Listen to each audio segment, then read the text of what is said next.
Imagine the flicker of lantern light cutting through a midnight fog, the whispers of revolution echoing across cobblestone streets.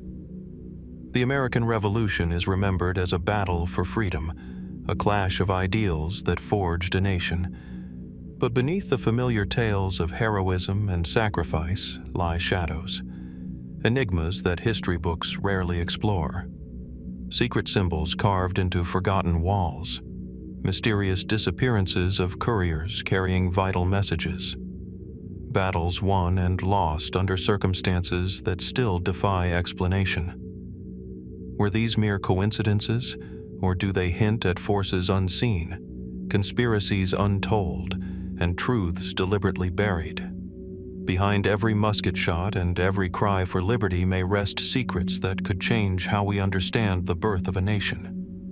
Tonight, we peel back the polished surface of history to uncover the chilling mysteries of the American Revolution, questions that linger unanswered in the silence of time. So sit back, relax, and let's dive into the secrets the past tried to keep hidden. Dawn breaks slowly over the quiet town of Lexington, Massachusetts. The air is damp with spring moisture, and a pale mist drifts across the fields. In the distance, birdsong competes with the faint creak of wagon wheels and the hushed voices of men who have gathered under the shadow of night. At the center of town lies Lexington Green, a simple patch of grass that, on most days, would host grazing livestock or townsfolk crossing from one side to the other. But on April 19, 1775, it became the stage for an event that would alter the course of history. The very moment when the spark of revolution ignited into war. At first glance, the scene appears almost ordinary. About 70 colonial militiamen, known as Minutemen, standing in loose formation, muskets at their sides. Opposite them, a column of British regulars advances, red coats glinting faintly in the early light, their bayonets fixed, their boots thudding in unison upon the road. The two sides face one another across the open ground, tense, uncertain, aware that a single misstep could plunge both sides into bloodshed. And then, suddenly, there is a shot. One crack of musket fire, sharp and echoing, shatters the morning stillness. Who pulled the trigger? The identity of the man who fired that first shot remains one of the enduring mysteries of the American Revolution. Some call it the shot heard round the world, a phrase immortalized by the poet Ralph Waldo Emerson. Yet, despite centuries of inquiry, no definitive answer has ever been found. Eyewitness accounts, written in the days and weeks that followed, offer conflicting versions of the same moment. Some colonists swore the British fired first, accusing the Redcoats of initiating violence against unarmed townsmen. Others, including British officers, testified that the militia discharged the first shot, provoking the disciplined regulars into retaliating. Still others insisted that neither side intended to fire, that the musket blast was accidental, perhaps the nervous act of a trembling hand, or even the misfire of a poorly maintained weapon. The fog of war was not just literal that morning, it was also historical. What makes the question so haunting is how much depended on that single pull of a trigger. If the British fired first, the colonial narrative of defensive resistance gains credibility. Ordinary farmers rising to protect their homes against an empire that had turned its guns upon them. If the militia fired first, then perhaps the revolution began not as reluctant self-defense, but as deliberate provocation, an act of defiance meant to ensure open conflict. Either interpretation changes the way we see the birth of the United States. Consider the testimonies preserved in the Massachusetts archives. Captain John Parker, who led the Lexington militia, claimed he ordered his men not to fire unless fired upon. His words have echoed through American memory as a statement of restraint and principle. Yet British Lieutenant John Barker, in his diary, wrote that the militia fired a shot before his troops responded with volleys of their own. Another regular, Ensign Jeremy Lister, noted the confusion, some colonists dispersing, others lingering, and suggested the first shot came from behind a stone wall, away from the main line of militia. If true, it might not have been an order at all, but the spontaneous action of a single man acting outside command. Historians have debated whether the shot could even have been fired intentionally. Muskets of the period were notoriously unreliable. Accidental discharges were not uncommon, especially when soldiers carried loaded weapons with flints primed under stressful conditions. Could the first shot have been nothing more than a tragic accident, magnified by the tension of the standoff? Or was it, as some later speculated, the work of a hidden third party, an unseen hand firing from concealment in order to ignite hostilities? The idea of a deliberate provocation has fascinated scholars and storytellers alike. Was there someone, patriot or loyalist, who understood that open war was inevitable and who sought to hasten its arrival? If so, the shot at Lexington was less an accident of fear than a calculated act of history, a single moment engineered to force the colonies and the crown into a conflict neither could retreat from. But here, we enter the realm of speculation, for no evidence has ever confirmed such a theory. Adding to the mystery is how quickly both sides used the event as propaganda. Colonial newspapers seized upon the claim that the British fired first, portraying the Redcoats as ruthless aggressors slaughtering innocent Americans. London publications, by contrast, reported that the rebels had attacked loyal troops, casting the colonists as reckless insurgents. The truth became clouded by political necessity. Each side needed the narrative to justify its next steps, and so the question of who fired first became less about fact and more about persuasion. Standing on Lexington Green today, it is difficult to imagine the uncertainty of that April morning. The traffic of modern life hums in the background, yet the field still feels haunted by the weight of its history. One can picture the militiamen shifting uneasily, hands tightening around wooden stocks, eyes fixed on the approaching line of scarlet. One can hear the clipped orders of British officers, urging discipline as the distance closed. And one can almost feel the electric silence just before that fateful sound split the air. Was it a colonial farmer, eager to strike a blow against empire? Was it a British soldier, impatient at the defiance before him? Or was it no man at all, but a quirk of powder and steel, a musket firing itself into history?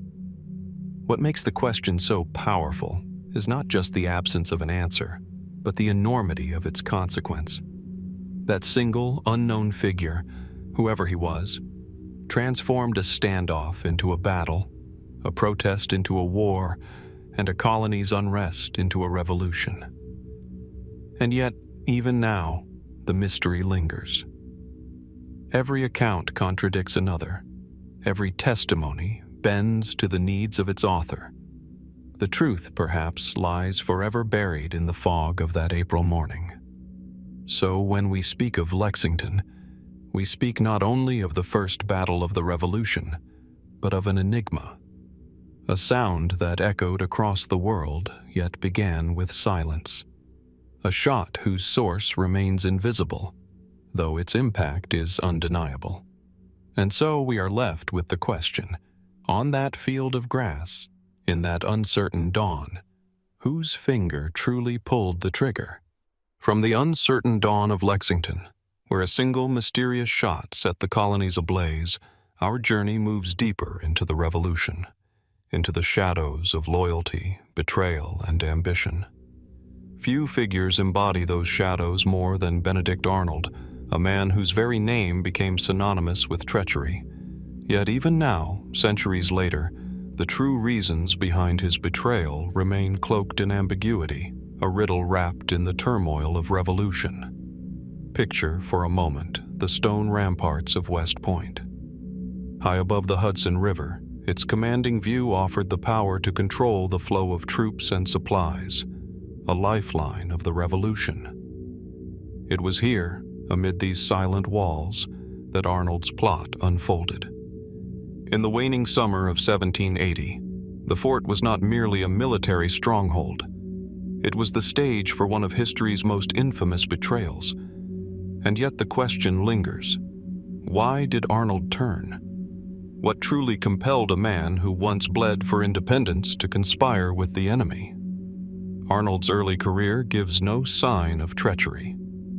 At the outbreak of war, he distinguished himself with audacity and daring. He led the assault on Fort Ticonderoga, marched through the wilderness of Maine in a near-suicidal expedition to Quebec, and fought valiantly at Saratoga, where his leadership proved decisive in turning the tide of battle. For these acts, he earned the admiration of his men and the gratitude of a young nation. But admiration is a fragile thing. Beneath the glory, Arnold bore wounds both physical and invisible. His leg was shattered at Saratoga, leaving him with a limp for the rest of his life, a constant reminder of sacrifice. Yet when Congress distributed promotions, others received honor while Arnold felt overlooked. Was it pride wounded more deeply than flesh? Mainstream historians point to personal grievances as the root of his betrayal. Arnold was a man of ambition, quick-tempered and fiercely proud. He quarreled often with superiors and grew embittered by what he saw as Congress's ingratitude. His lavish lifestyle and mounting debts added to his frustration, and whispers of corruption in his dealings tarnished his reputation. When he married Peggy Shippen, the daughter of a prominent Loyalist family in Philadelphia, some saw his allegiance begin to shift. And when British Major John André offered him wealth and recognition in exchange for treason, Arnold seemed to seize an opportunity that satisfied both his pride and his purse. But is that all there was? Consider the complexity of his actions. Arnold did not simply desert. He plotted meticulously, seeking to deliver West Point into British hands. This was no momentary lapse, but a calculated scheme. His correspondence with André, filled with coded messages and secret symbols, suggests a man drawn into a shadowy world of espionage. Some historians suggest Peggy herself played a pivotal role, urging Arnold toward treachery out of loyalty to her family's ties. Others claim Arnold convinced himself he was acting not out of greed, but out of principle, that he had lost faith in the revolution's leadership and believed the new nation would collapse into chaos. Could it be that Arnold viewed himself not as a traitor, but as a realist? There are letters in which he defends his actions, painting Congress as corrupt and incompetent. He accused revolutionary leaders of sacrificing the very liberties they claimed to fight for. To him, perhaps, switching sides was not betrayal, but rescue, an attempt to preserve order under the crown. Yet such justifications read uneasily beside the secret negotiations for money, titles, and land promised by the British. Was this genuine disillusionment or the convenient mask of ambition? Speculation has wandered further still. Some imagine Arnold as a man haunted by the revolution itself, a hero turned bitter by the very cause he helped ignite. His leg, crushed and aching, became a symbol of his sacrifice ignored. His pride, inflamed by slights both real and perceived, pushed him toward a fateful decision. But others wonder, was he also a pawn? Did British intelligence play upon his wounds and frustrations, weaving a careful web that ensnared him until betrayal seemed inevitable? Or more darkly, was Arnold always destined for this path? A man whose hunger for glory outstripped any cause he served. The figure of Peggy Shippen hovers like a shadow across this tale. Described by some as loyal, by others as manipulative, she remains as enigmatic as her husband. Was she a conspirator, using charm to bend Arnold toward treason? Or was she merely caught between the loyalties of family and marriage, her actions misread through centuries of suspicion? Even the dramatic moment when André was captured, letters hidden in his boot, the conspiracy exposed, leaves room for speculation. Was fate the true betrayer here, unraveling a plan too dangerous to succeed? Walking today along the stone pathways of West Point, The silence of the Hudson Valley belies the drama once poised to unfold. Had Arnold succeeded, the revolution might have ended there, the rebellion strangled before it could solidify. Instead, his name became a byword for treachery, his story retold as a warning. Yet behind the cautionary tale lies a human being, complex and contradictory, whose true motivations may never be fully understood. So, what drove Benedict Arnold? Was it ambition denied, a wounded soldier lashing out at a nation that forgot him? Was it loyalty to his wife and her circle, whispering loyalties of a different kind?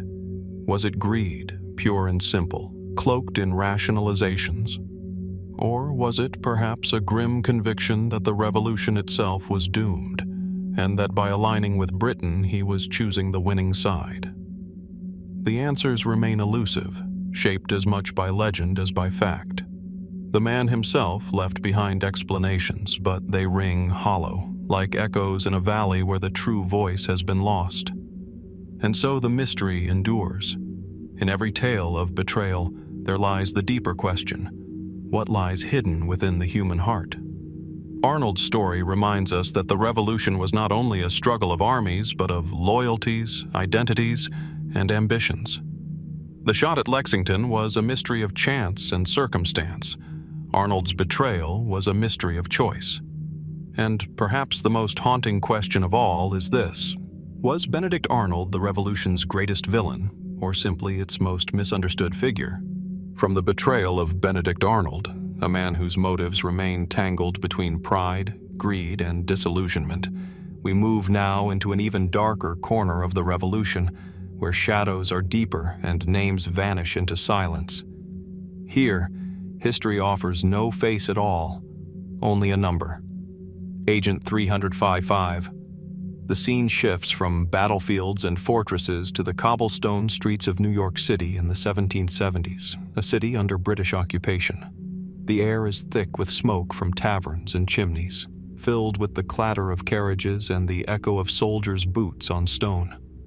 It was in this atmosphere of suspicion and secrecy that George Washington's Culper ring operated, a network of spies whose intelligence helped guide the course of the revolution.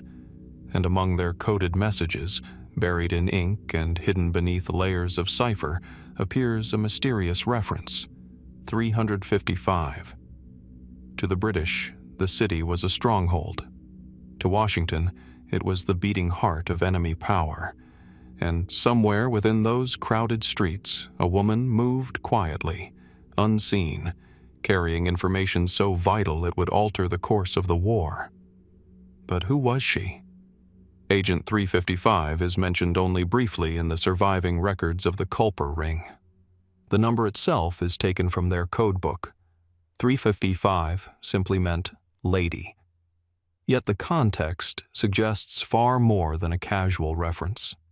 The phrasing of the message implies not just any woman, but a specific individual, one with access to high-ranking British officers, one trusted enough by the Culper spies to be given a designation of her own. Some historians argue that she was Anna Strong, the wife of a Long Island patriot, whose role in signaling with laundry hung across a line is well attested in local tradition. Others believe she was a socialite of New York City's upper circles, perhaps someone like Elizabeth Bergen, known for aiding American prisoners, or even the enigmatic Peggy Shippen, though her loyalties leaned elsewhere.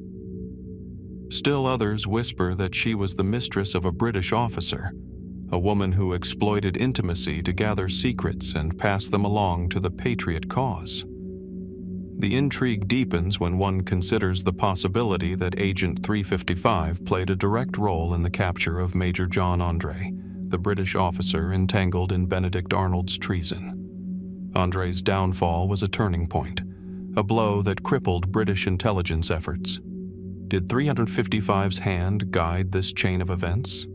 Was her proximity to British circles the key to unraveling Arnold's conspiracy?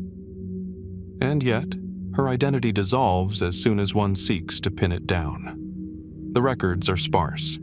Washington insisted that much of the Culper ring's documentation be destroyed after the war to protect those who served. What remains are fragments, coded dispatches, scattered references, second-hand recollections. Nowhere is Agent 355 named outright, and in that absence, theories proliferate. Some suggest she was a woman of refinement, using her position in Loyalist society to eavesdrop on conversations whispered in candlelit parlors. Others see her as a working-class figure, perhaps a servant in the home of a British officer, slipping secrets from the dining table into the hands of the Culper ring. There are even claims that she was a woman enslaved, navigating invisibility within the rigid hierarchies of occupied New York, her intelligence overlooked by those who underestimated her. Could it be that Agent 355 was not one woman at all, but a cipher used for multiple sources, a convenient veil that allowed different informants to merge into one anonymous figure? If so, her identity is not lost but multiplied, an embodiment of the many unnamed who risked everything for a cause. The mystery takes on a tragic dimension in some tellings. Later, lore holds that Agent 355 was captured by the British, imprisoned aboard the notorious prison ship HMS Jersey, and died in its squalid, suffocating hold. These ships, anchored in New York Harbor, became floating tombs where thousands of American prisoners perished. If true, her sacrifice was immense, and yet her name erased even in death. But the evidence for this tale is thin, resting on oral tradition and scattered accounts rather than firm documentation. Why, then, does Agent 355's story endure? Perhaps because she embodies the silence of history itself, the countless lives, particularly of women, who shaped events without recognition. The Revolution celebrates generals and statesmen, yet in its shadows operated networks of quiet resistance, where a whispered word or a concealed letter could shift the balance of war. Standing today in Lower Manhattan, where glass towers rise above streets once patrolled by British troops, one can still imagine the hidden movements of that invisible war. Behind curtained windows, secrets were exchanged. In crowded taverns, fragments of conversation were caught and carried. Somewhere in that city walked Agent 355, her footsteps lost in the crowd, her face unknown, her story unfinished. So, who was she? A wealthy Loyalist's daughter, turned by conviction or circumstance? A servant, overlooked by the powerful yet more dangerous for her invisibility? A collection of voices merged into one coded number? Or a legend, born of fragments and expanded by imagination, a symbol of the Revolution's hidden half? The truth remains out of reach, a puzzle piece missing from the picture of the Culper ring. Yet the mystery itself is perhaps more powerful than the answer. Agent 355 represents the quiet strength of the unseen, the risks taken by those who never sought fame, the shadows without which no revolution can succeed. And in that silence, in that absence of certainty, we are left with the most haunting question of all. Will we ever truly know who Agent 355 was? Or will she forever remain the Revolution's most enduring ghost? From the shadows of espionage and the elusive figure of Agent 355, we move now into the cold heart of the Revolution, Valley Forge. Here, mystery takes on a different form. No longer hidden in codebooks or whispered through tavern doors, it emerges in the silence of a winter landscape, in the stillness of suffering men, and in the legend of a vision said to have visited General George Washington himself. Valley Forge, the winter of 1777 to 1778. Snow draped across the Pennsylvania countryside, bitter winds sweeping through skeletal trees. Smoke from countless campfires rose above the frozen encampment where nearly 12,000 soldiers endured hunger, disease, and despair. The huts they built from logs and mud offered little comfort. Frostbite blackened fingers and toes, and the groans of the sick echoed through the icy night. To many, the cause of independence seemed doomed. It is in this place of desperation that a story begins to take shape, a story passed down through the decades, lingering at the edge of fact and faith. Some accounts tell us that within the gloom of Valley Forge, George Washington withdrew into prayer, kneeling in the snow, his breath curling in the air like incense. And there, alone in the forest, he is said to have received a vision. But what did he see? The tale first gained prominence long after the war, in the mid-19th century, when a publication attributed it to Anthony Sherman, a supposed soldier who claimed to have witnessed Washington recounting the event.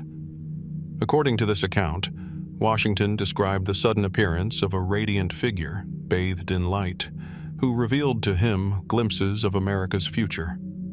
Some versions speak of 3 great trials: the Revolution, the Civil War, and a third, unnamed struggle that would test the nation yet again. Others describe images of fire and storm, followed by peace and unity, suggesting a divine destiny for the young republic.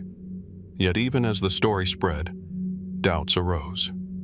Was Anthony Sherman ever truly present at Valley Forge? Many historians insist his existence is uncertain, the account fabricated decades later in a climate eager for patriotic legends. Washington himself never recorded such a vision in his writings, and no contemporary sources mention it. Still, the story persists. Part of its power lies in timing. Valley Forge was not merely a season of suffering. It was also a crucible of transformation. Baron von Steuben arrived during that winter, drilling the ragged Continental Army into disciplined ranks. By the time spring came, Washington's men were not merely survivors, but soldiers forged by hardship. Is it any wonder, then, that later generations imagined a divine hand guiding this turning point? The vision story became more than a tale. It was a reassurance that the Revolution carried the blessing of Providence. But is there something deeper behind the legend? Perhaps Washington himself, in moments of solitude, did speak of providential guidance, words later reshaped into a story more dramatic than intended. Washington was known for his reserve, yet also for his belief in divine oversight of human affairs. His letters often invoked providence, suggesting that he saw in the Revolution not mere human ambition, but part of a larger design.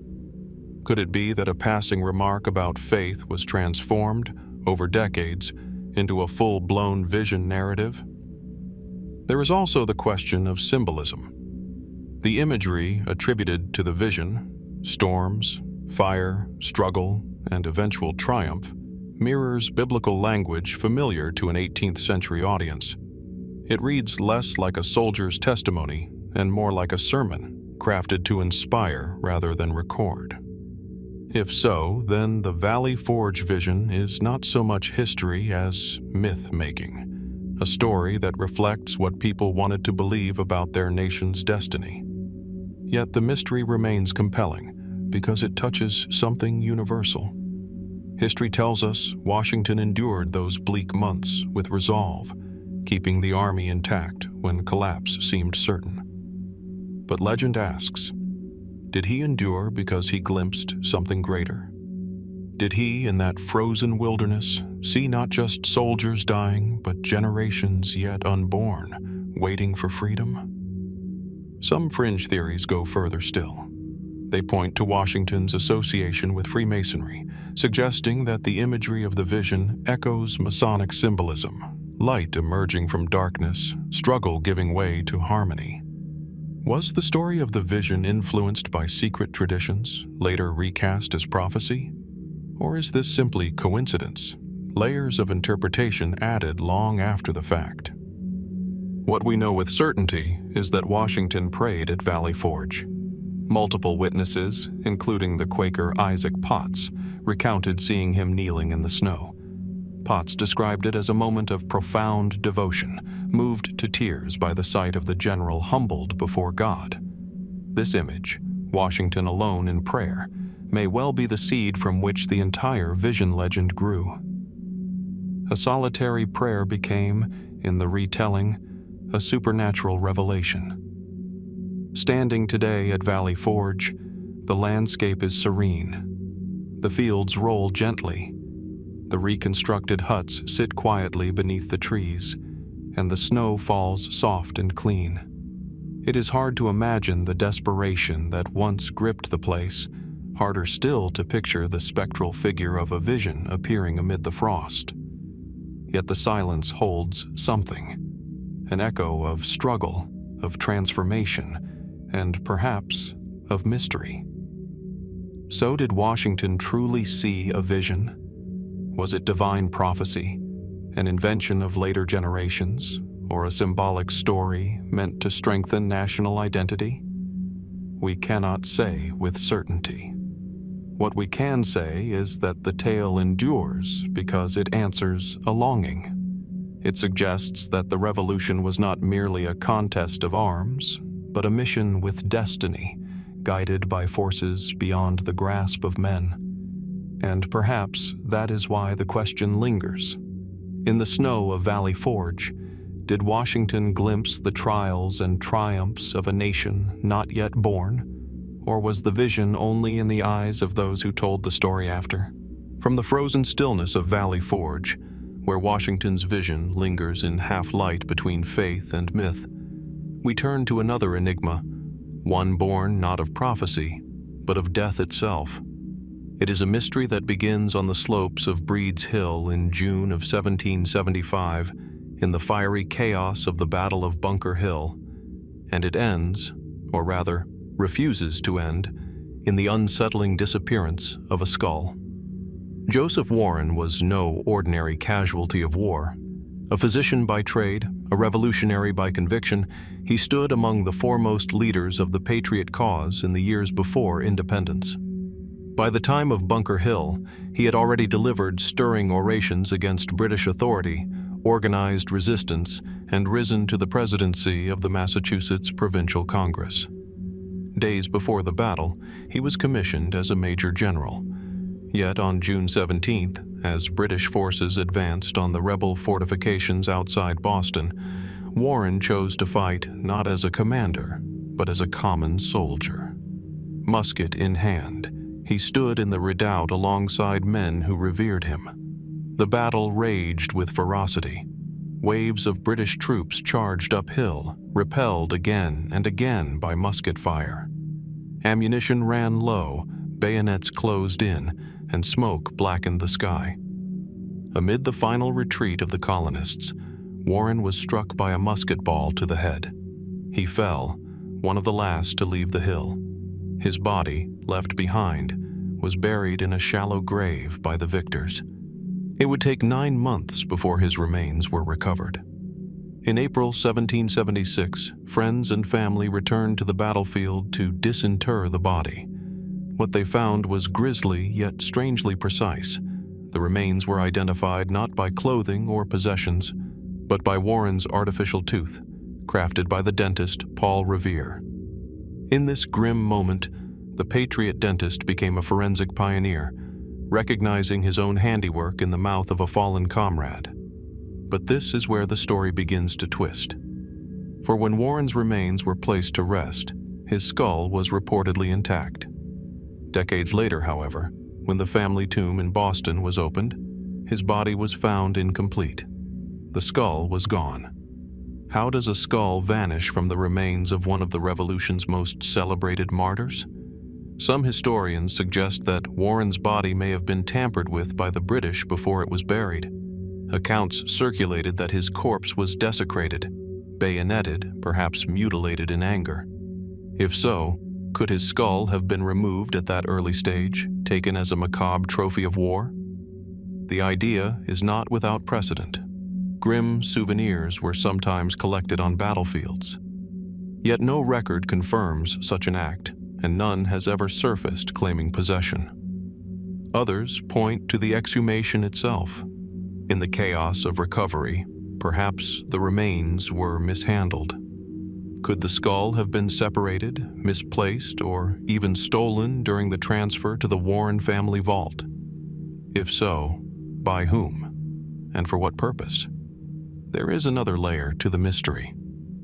In the 19th century, phrenology, the pseudoscience of studying character through skull shape, captured the public imagination. Skulls of famous men were sometimes collected, measured, and displayed.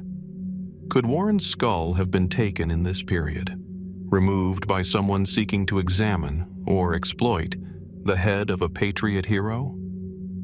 Whispers of collectors, private cabinets, and secret societies emerge in speculation, though no evidence ties Warren's missing skull directly to such practices. The possibility of secret removal grows darker when we recall Warren's symbolic importance. He was more than a general. He was a martyr. His death, coming so early in the Revolution, electrified the patriot cause. His funeral became a rallying point for resistance. To possess his skull, then, might have been seen as holding not just bone, but relic, a fragment of revolutionary power. Did someone perhaps believe it carried more than physical remains? And yet, all we have are fragments of rumor. No diary admits the theft. No inventory reveals its presence. No family record explains its absence. The skull simply vanishes into silence. Today, Warren's memory lives on in monuments, in the obelisk of Bunker Hill, and in the names of towns, counties, and streets across the United States. His tomb, however, tells a different story. It lies incomplete, the body of a patriot missing its most human feature. Visitors to his grave may not know it, but beneath the stone lies absence as much as presence. The missing skull of Joseph Warren unsettles because it touches the line between reverence and violation. Here was a man who gave his life in the first major battle of the Revolution, whose sacrifice became legend. And yet, even in death, his body did not rest whole. Was it desecration, accident, science, or something more secretive that carried his skull away? Standing at Bunker Hill today, looking across the ground where Warren fell, the air seems heavy with questions. Was his head lifted by an enemy who saw in it a trophy of rebellion? Was it lost in the passage of years, through human error or neglect? Or does it lie still, hidden in some forgotten cabinet or attic, waiting to be rediscovered?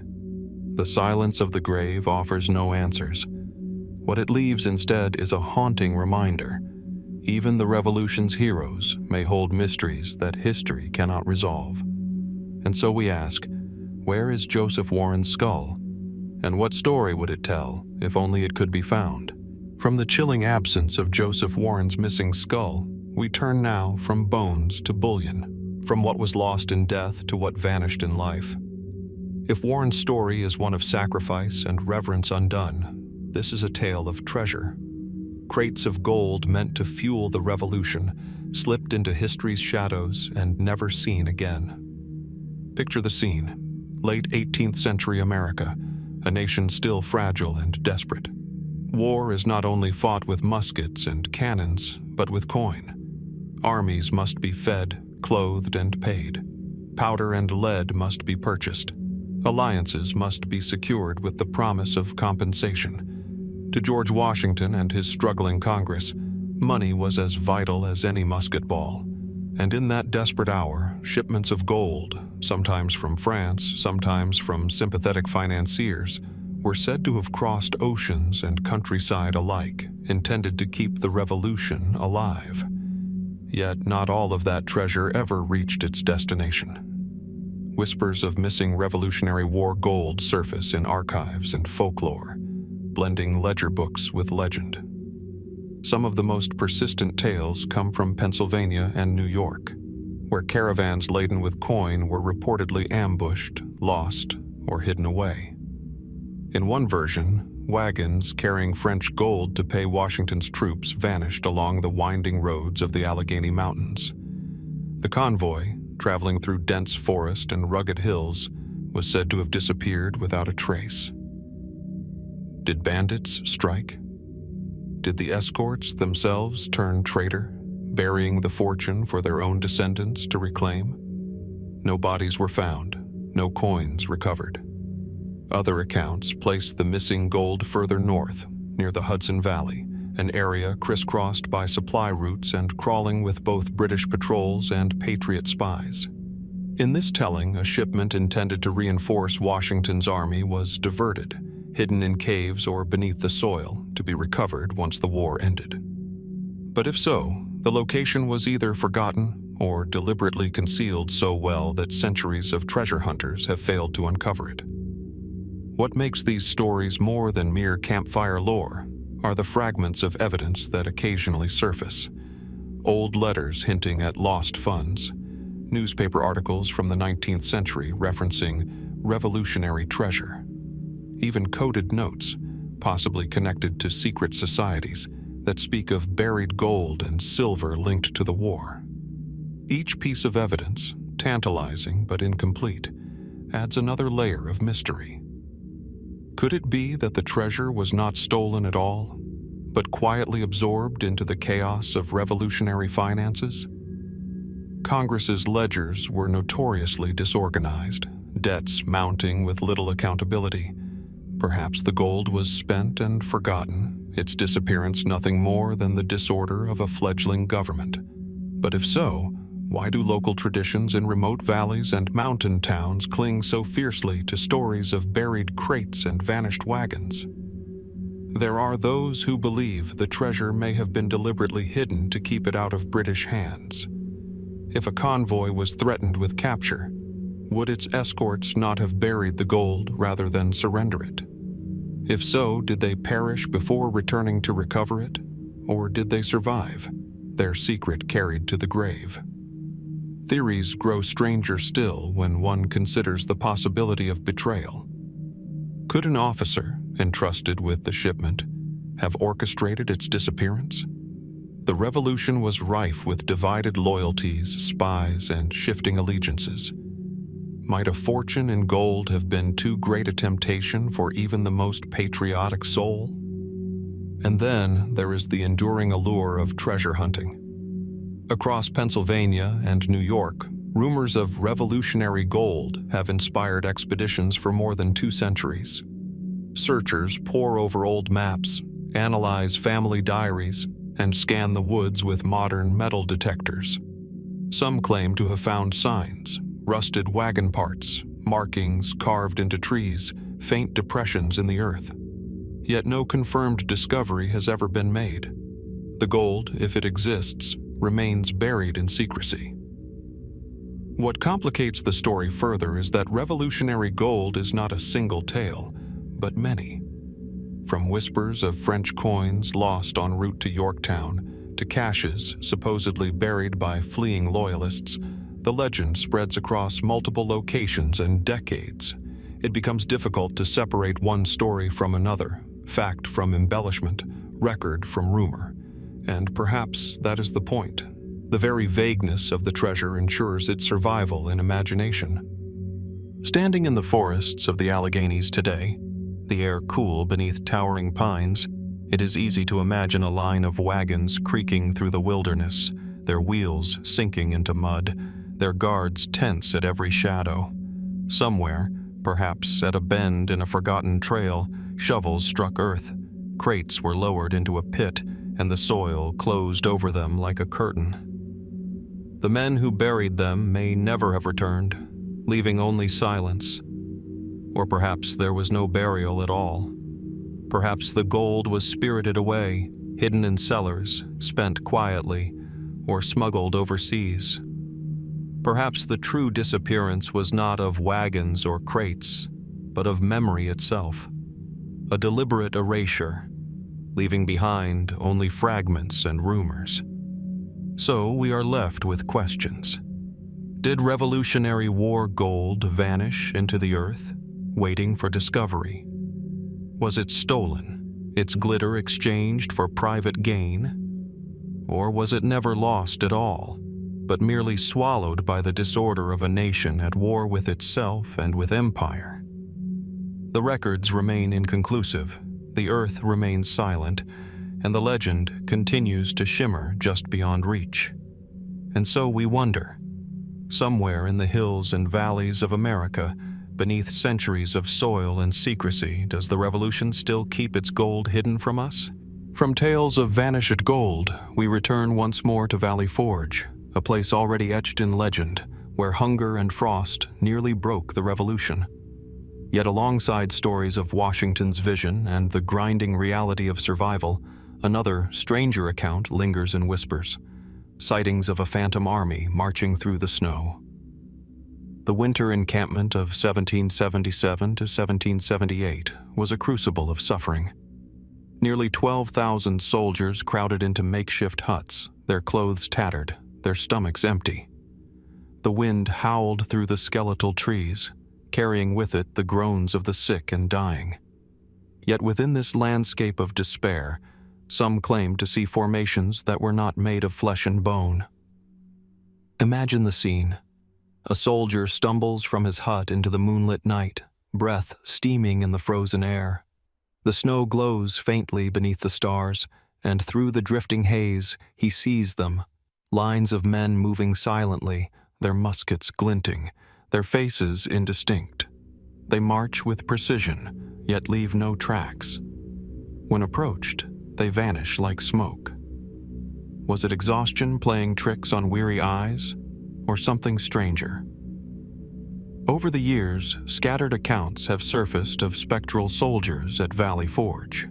Some describe them as fallen comrades, the spirits of those who perished in the bitter cold, doomed to march endlessly across the fields they once defended. Others tell of ghostly troops not from Washington's ranks, but from wars yet to come, phantoms of a future America, appearing as if to show that the struggle of Valley Forge was not in vain. Mainstream historians dismiss such stories as folklore born from hardship. Fatigue, malnutrition, and fever could easily conjure visions. Men on the brink of collapse may have imagined shapes in the snow, movements in the mist, apparitions born of desperation. After all, the human mind, strained by suffering, often fills silence with shadows. Yet speculation persists, and with it, more unsettling theories. Could these phantom armies be tied to Washington's own vision at Valley Forge? The legend of that vision, as we have seen, spoke of future trials and triumphs for the nation. Did soldiers themselves see echoes of that prophecy? A spectral rehearsal of battles yet to be fought? Could their visions have been part of the same phenomenon, a mysterious overlap of time and destiny? Some point to the peculiar geography of the encampment. Valley Forge sits on land marked by ancient trails and burial grounds, a place already steeped in centuries of memory before the Revolution arrived. Was the Phantom Army an echo of lives long past, a haunting of warriors from another age? Or were these figures projections of the men themselves, their spirits glimpsing the cost of their struggle even as their bodies endured it? Local folklore deepens the mystery. Residents in the surrounding region have, even in later centuries, reported strange sightings, flickers of torchlight moving across fields at night, the sound of drums and fifes carried on the wind, and distant musket volleys when no troops were near. These accounts mirror battlefield hauntings reported in other places where blood was spilled, yet Valley Forge is unique. Here, the greatest enemy was not musket fire, but winter itself. Why then do the apparitions appear as soldiers on parade, as if locked in eternal drill?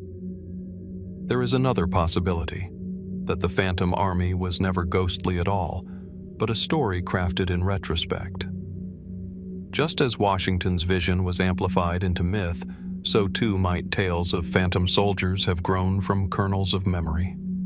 Later generations, eager to infuse Valley Forge with mystical significance, may have spoken of unseen armies to symbolize the spiritual endurance of the Revolution. In this sense, the Phantom Army becomes less a literal haunting and more a metaphor given life through storytelling. Still, not all dismiss the account so easily.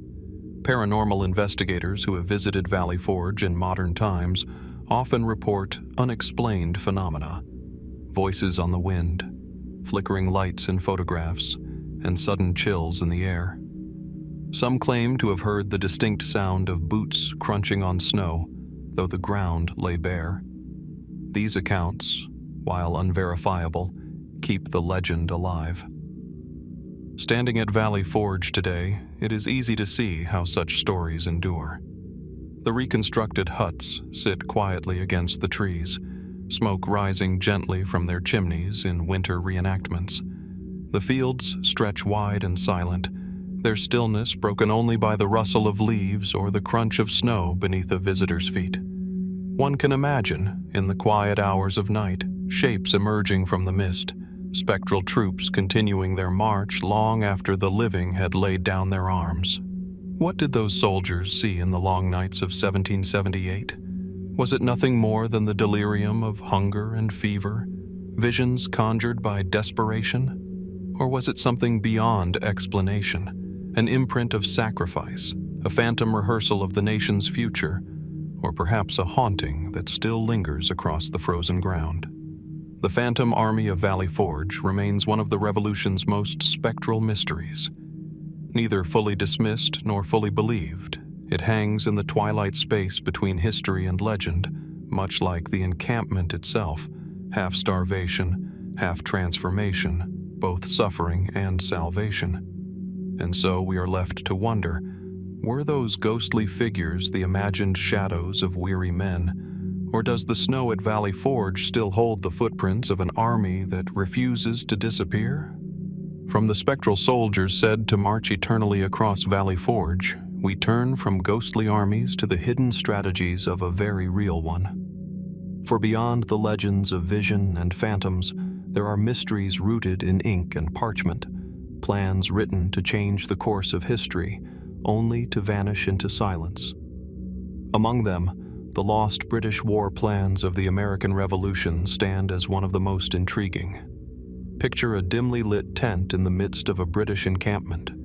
The flicker of candlelight illuminates maps spread across a wooden table, lines of rivers, ridges, and towns carefully drawn, pins marking strategic points, and annotations in neat script revealing the ambitions of empire. Here, generals and aides debated the conquest of a continent. Yet many of those carefully crafted documents, the detailed plans that guided British campaigns, have never been found.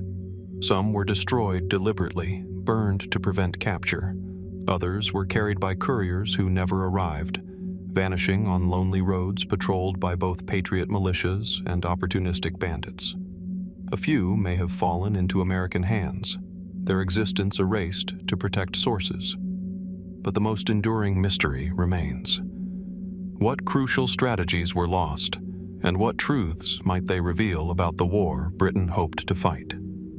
The most famous case centers on the campaign of 1777, when General John Burgoyne led his ill-fated march from Canada toward Albany. The plan, coordinated from London, was to sever New England from the other colonies by seizing the Hudson River corridor. Yet confusion plagued the campaign. General William Howe, commanding in New York, pushed toward Philadelphia instead, leaving Burgoyne unsupported. Was this miscommunication the result of lost orders, documents that never reached their destination? Some historians believe so. If Britain's war plans for 1777 were misplaced, misunderstood, or deliberately concealed, it would explain the disastrous split that culminated in Burgoyne's surrender at Saratoga. There are whispers of intercepted dispatches, couriers ambushed in the wilderness, and coded instructions that never reached the men they were meant to guide. If such plans were truly lost, then the revolution itself may have turned on a moment of silence, a message undelivered, a packet of papers swallowed by the forest. Other accounts point to plans concerning New York City, the British stronghold for much of the war. It was here that intelligence was most fiercely contested, with Washington's Culper ring working to intercept and decode enemy correspondence. Could some of the missing British war plans have been absorbed into this web of espionage? If so, where are they now? The Culper ring destroyed much of its correspondence after the war to protect identities. Were the missing British documents burned along with them, or do they still lie hidden in archives, their significance unrecognized? Then there are the stranger stories, those that move from history into the realm of speculation. Tales persist of sealed chests lost in rivers, of couriers assassinated under cover of night, their dispatches buried hastily in shallow graves. Some even claim that Loyalist sympathizers, entrusted with carrying British instructions, defected mid-journey, hiding the documents for their own protection, or for profit, planning to sell them when the time was right. If so, what became of those papers? Were they destroyed to erase evidence of betrayal, or do they lie still, yellowing and brittle, in some forgotten attic or cellar? The mystery grows deeper when we consider the scope of what might be missing. The Revolution lasted 8 long years. The British drafted countless plans for campaigns stretching from Canada to the Carolinas, involving fleets, garrisons, and alliances with native nations. Yet what survives in British archives today is incomplete, riddled with gaps. Some of these absences may be innocent, papers lost to time, decay, or careless record-keeping, but others feel deliberate, as if someone sought to erase the traces of mistakes too costly to record. What then might the missing war plans reveal if they were ever uncovered? Would they show that the British intended strategies far more ambitious than those carried out, schemes that failed before they began? Would they reveal betrayals, names of informants, loyalists, and spies whose identities were deliberately concealed? Or might they show that the Revolution's outcome hinged not only on valor and endurance, but on the simplest of accidents? A letter lost, a courier delayed, a plan unread. Standing in Saratoga today, on the quiet fields where Burgoyne's army surrendered, it is hard not to wonder whether the turning point of the Revolution was written first on a piece of paper that never reached its mark. Perhaps if the missing plans had been delivered, the British would have triumphed. Or perhaps the outcome was inevitable, and the vanished documents matter only as shadows of a path not taken. The British Empire prided itself on order, discipline, and record-keeping. Yet here, in the heart of its most famous colonial war, silence reigns. The lost plans remain hidden, their absence as powerful as their presence might have been. So we are left with questions. Were they destroyed, intentionally or by chance? Were they intercepted and hidden away, their significance recognized only by those who kept them secret? Or do they still exist, buried in archives or private collections, waiting to be discovered? The mystery of the lost British war plans reminds us that history is not always what was written, but what was never read. And so we ask, somewhere, does a forgotten chest, a sealed letter, or a yellowing map still hold the words that might have rewritten the fate of a nation? From the silence of the lost British war plans, we move to a figure whose fate seemed bound entirely to what was written on paper: Major John André.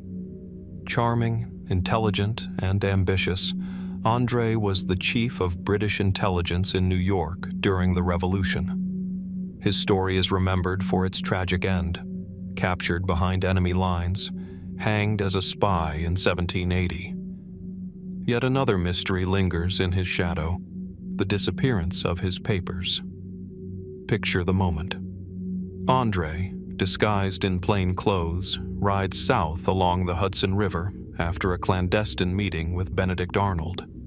Hidden in his boots are documents that could change the war. Arnold's plans for surrendering West Point, the fortress that commanded the Hudson. If those papers had reached British headquarters, the rebellion might have collapsed in a single blow. But André never made it. Stopped by 3 American militiamen near Tarrytown, he was searched, his boots removed, and the incriminating documents discovered. Those papers sealed his fate. We know they existed: maps of West Point, descriptions of fortifications, and written correspondence between Arnold and the British. They were carried to Washington, used as evidence in André's trial, and cited as proof of treason. And yet, despite their importance, the originals vanished. Today, only fragments, copies, and references remain. Where did the actual documents go? One possibility is the simplest. They were destroyed soon after the trial. The war was a time of secrecy, and keeping such sensitive information might have posed risks. Washington may have ordered the destruction of the originals to prevent them from falling back into British hands. But if so, why do we have no record of such an order, no testimony describing the act? Washington, meticulous in his correspondence, left no explicit explanation. Another theory suggests the papers were quietly absorbed into private collections. Men present at André's capture and trial recognized their historic significance. Could one of them have kept the originals as souvenirs, passing them down through family lines, where they remain hidden to this day? Occasionally, auction houses and archives reveal long-lost revolutionary documents pulled from trunks or attics.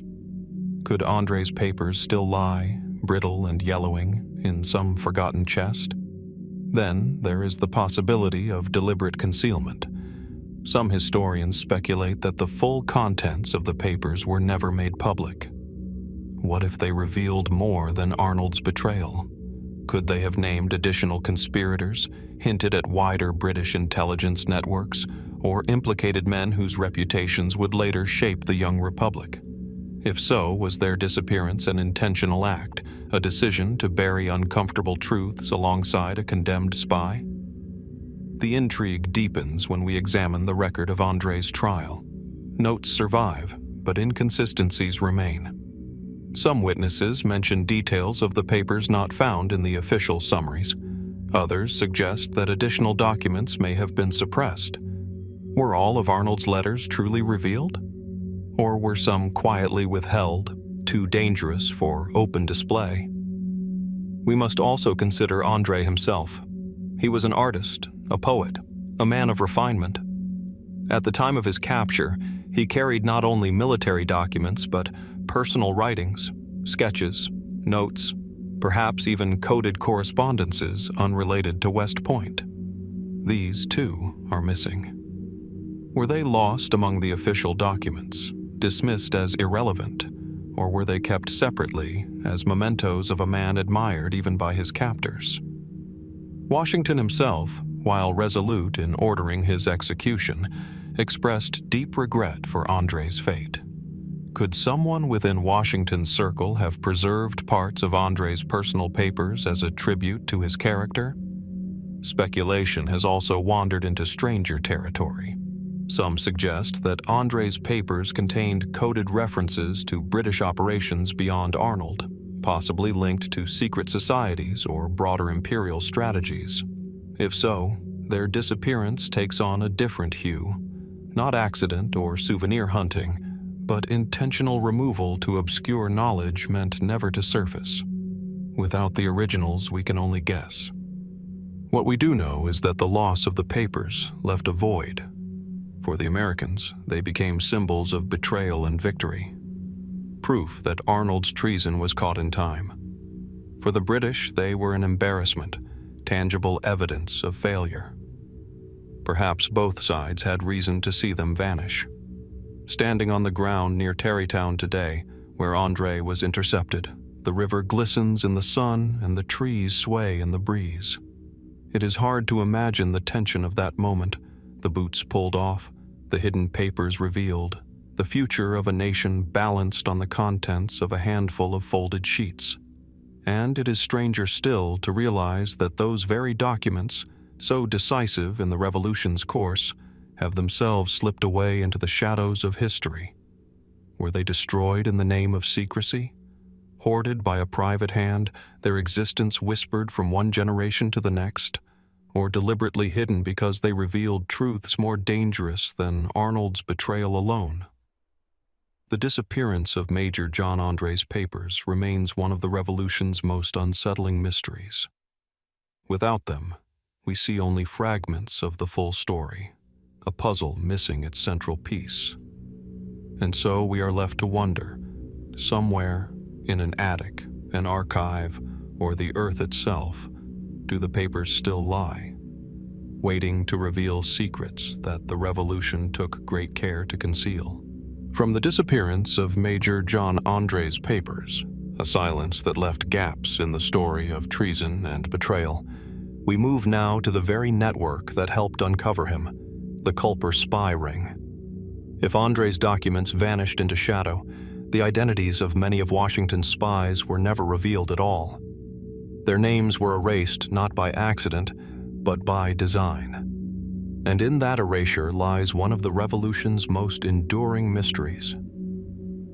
Picture New York City in 1778, a place draped in red coats and Loyalist banners. British patrols prowl the streets, their eyes ever watchful, while taverns buzz with conversations half-whispered in fear. Beneath the facade of occupation, however, another war unfolds. One waged not with muskets, but with ink, symbols, and silence. Here, the Culper ring operated, sending coded messages across Long Island and the Hudson to George Washington's headquarters.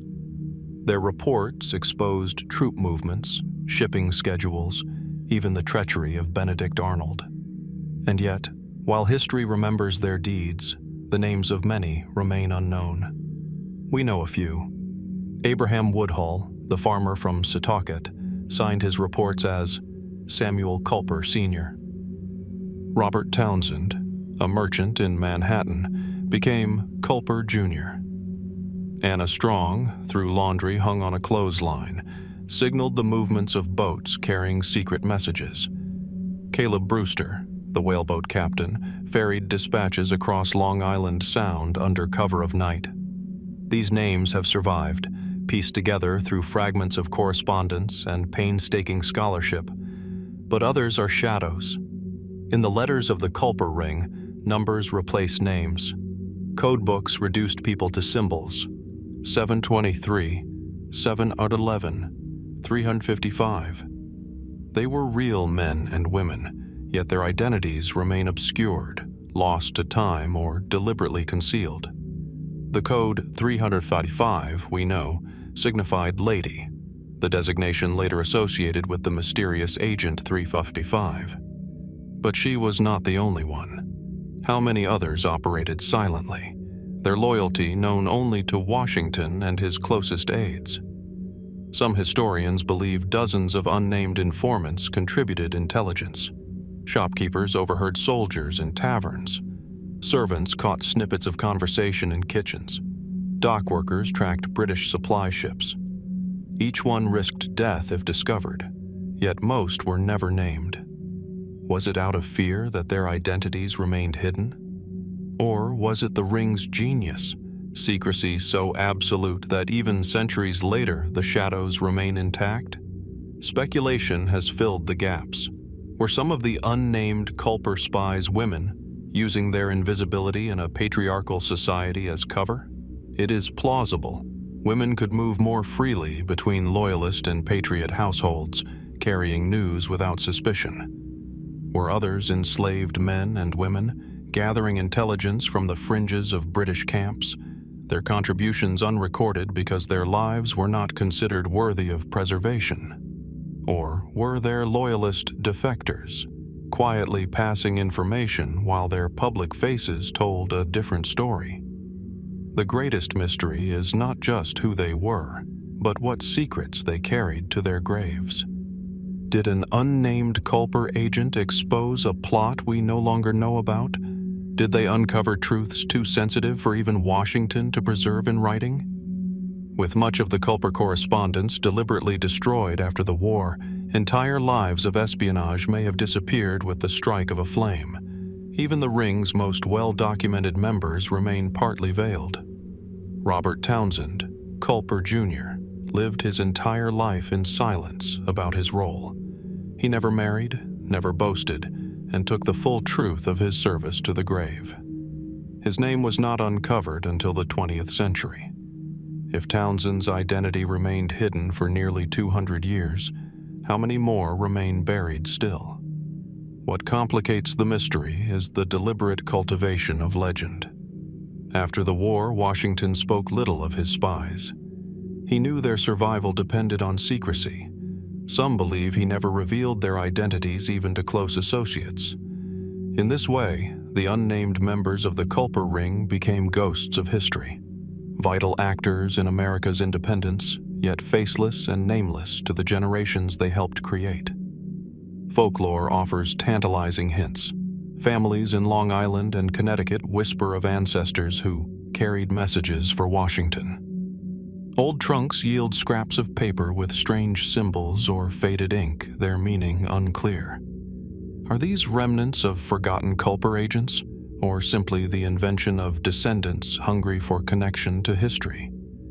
Without corroboration, we cannot know.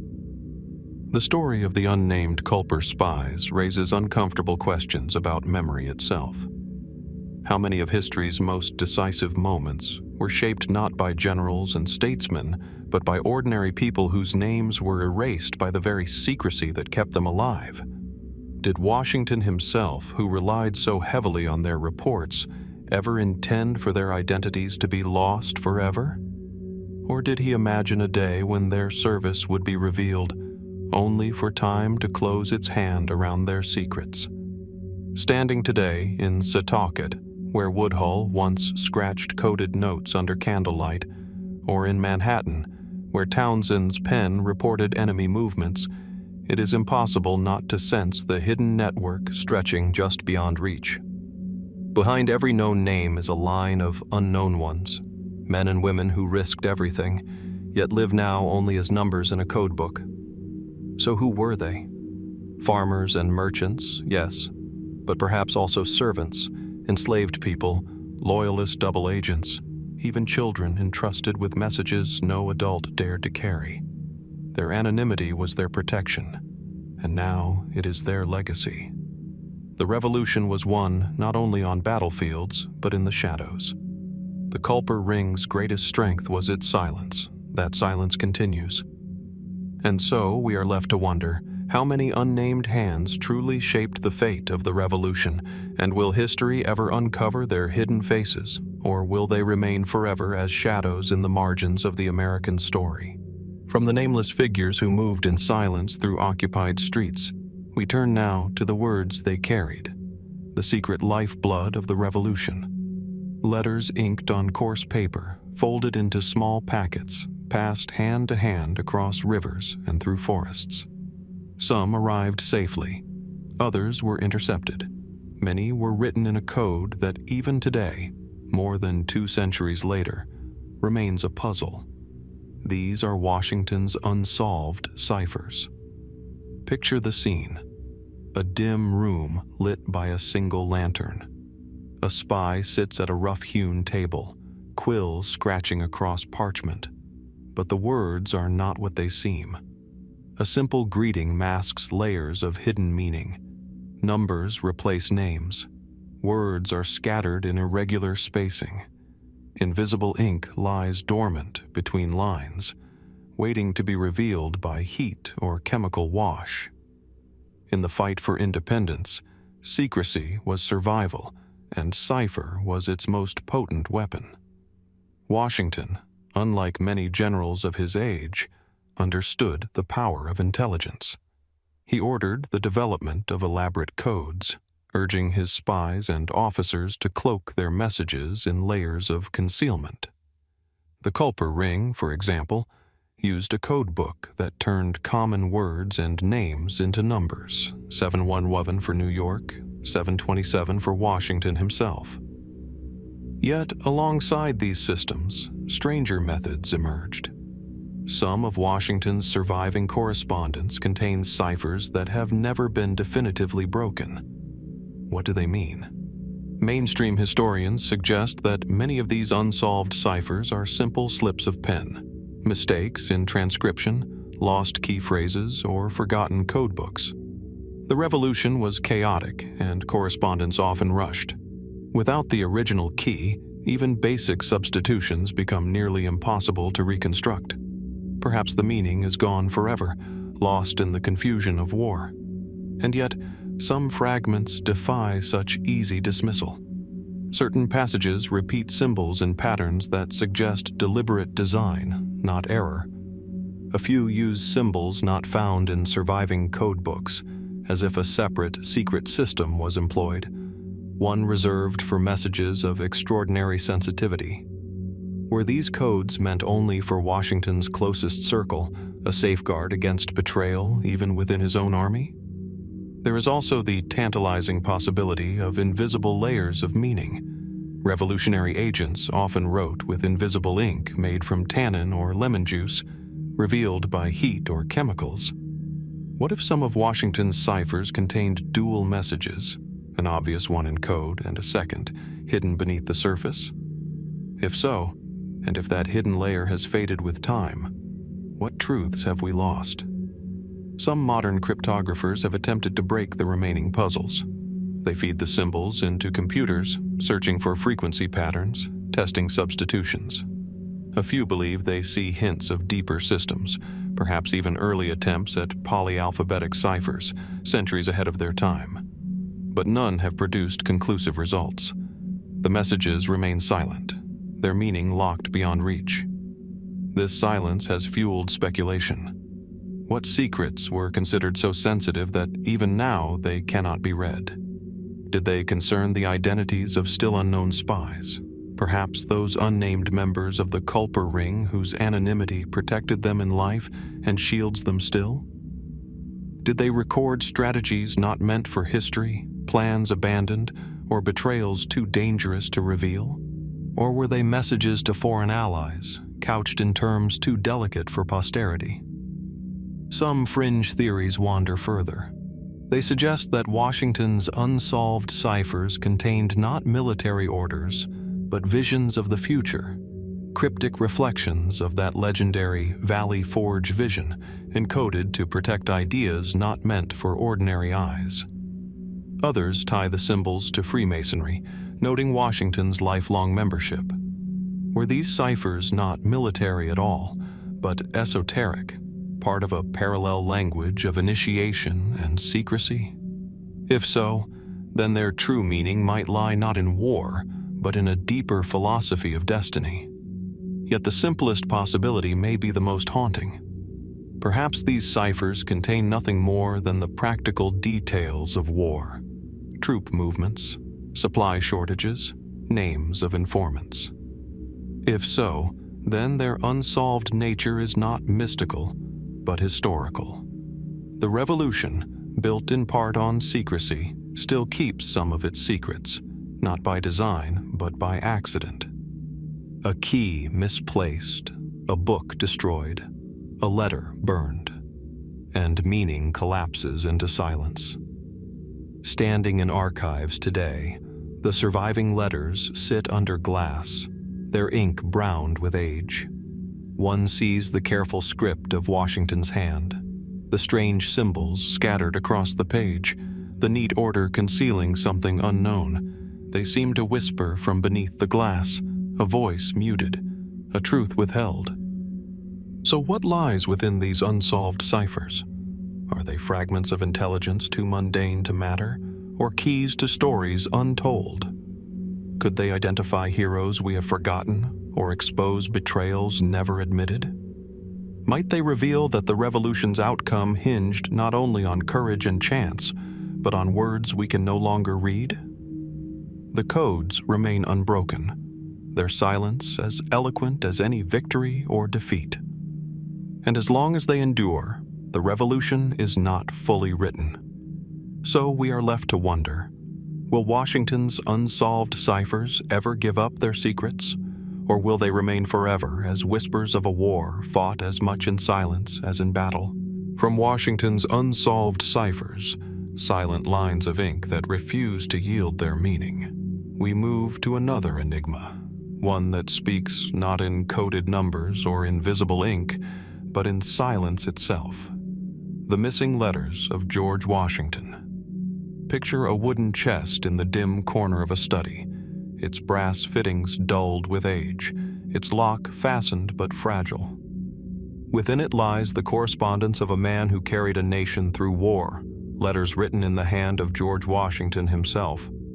Some of these documents survive: orders to generals, notes to Congress, letters of exhaustion to his brother, even warm and tender words to Martha. Yet among the tens of thousands of words that Washington wrote, There are gaps. Letters mentioned in inventories that no longer exist, referenced in replies but missing from the chain, accounts that simply vanish into history. The absence is not trivial. In the 19th century, historians compiled vast collections of Washington's writings, painstakingly cataloging his papers. Even then, scholars noted letters known to exist but nowhere to be found. Some were destroyed in fires, others lost through neglect, but some seem to have vanished deliberately, removed from the record by unseen hands. What was in them? Mainstream historians suggest that many of the missing letters dealt with mundane matters, requests for supplies, complaints of fatigue, personal notes of little consequence. But what of those letters referenced in surviving correspondence, their content hinted at but never revealed? A dispatch from a spy that Washington replied to, yet the original intelligence gone. A letter of warning sent to Congress, the reply preserved but the warning itself missing. What truths might have been contained in those absent pages? Some absences feel deliberate. For example, Washington's personal correspondence with Martha was almost entirely destroyed. At the time of her death, she burned nearly all of their letters, preserving only 2. Why? Was it an act of privacy, shielding her grief and their intimacy from public eyes? Or did she conceal political reflections too sensitive for posterity? Historians lean toward privacy, but the act leaves a tantalizing silence where hundreds of letters once existed. Then there are the wartime letters that disappeared. We know that Washington sometimes instructed his aides to destroy correspondence after reading, particularly sensitive intelligence. These destroyed letters could have contained details of espionage operations, the names of double agents, or the precise mechanics of secret negotiations with France. Without them, entire corners of the revolution remain cloaked. Speculation spreads further. Could some missing letters have recorded Washington's doubts about the revolution itself? We know he often wrote of despair, describing his army's weakness, his fear of collapse. But were there darker reflections? Admissions of near surrender, thoughts he dared not share openly? If such letters existed, and if they were suppressed, then the story of the revolution may be less triumph than we imagine. Its survival far more precarious. Other theories point toward secrecy within the young republic itself. Some of Washington's correspondence after the war, particularly letters regarding the new Constitution, also went missing. Were these simply misplaced, or were they removed to protect fragile political consensus? If Washington's private words revealed doubts about the new Union, would later generations have chosen to silence them, to preserve the image of the infallible first president? Even more unsettling are whispers of letters that may have contained references to foreign intrigues. Washington, as commander, dealt not only with France and Spain, but also with secret approaches from Britain. Some suspect he may have written of overtures never publicly acknowledged. If so, were those letters destroyed to prevent embarrassment, to erase the possibility that peace or even compromise was once considered? The absence of Washington's letters has drawn treasure hunters as well as scholars. Stories persist of missing correspondence lying hidden in private collections, passed quietly through generations.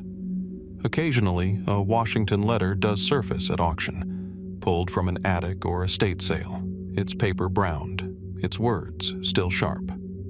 Each discovery raises the possibility that more remain, whole caches, perhaps, locked away and forgotten. Yet the letters that never surface feed the mystery all the more.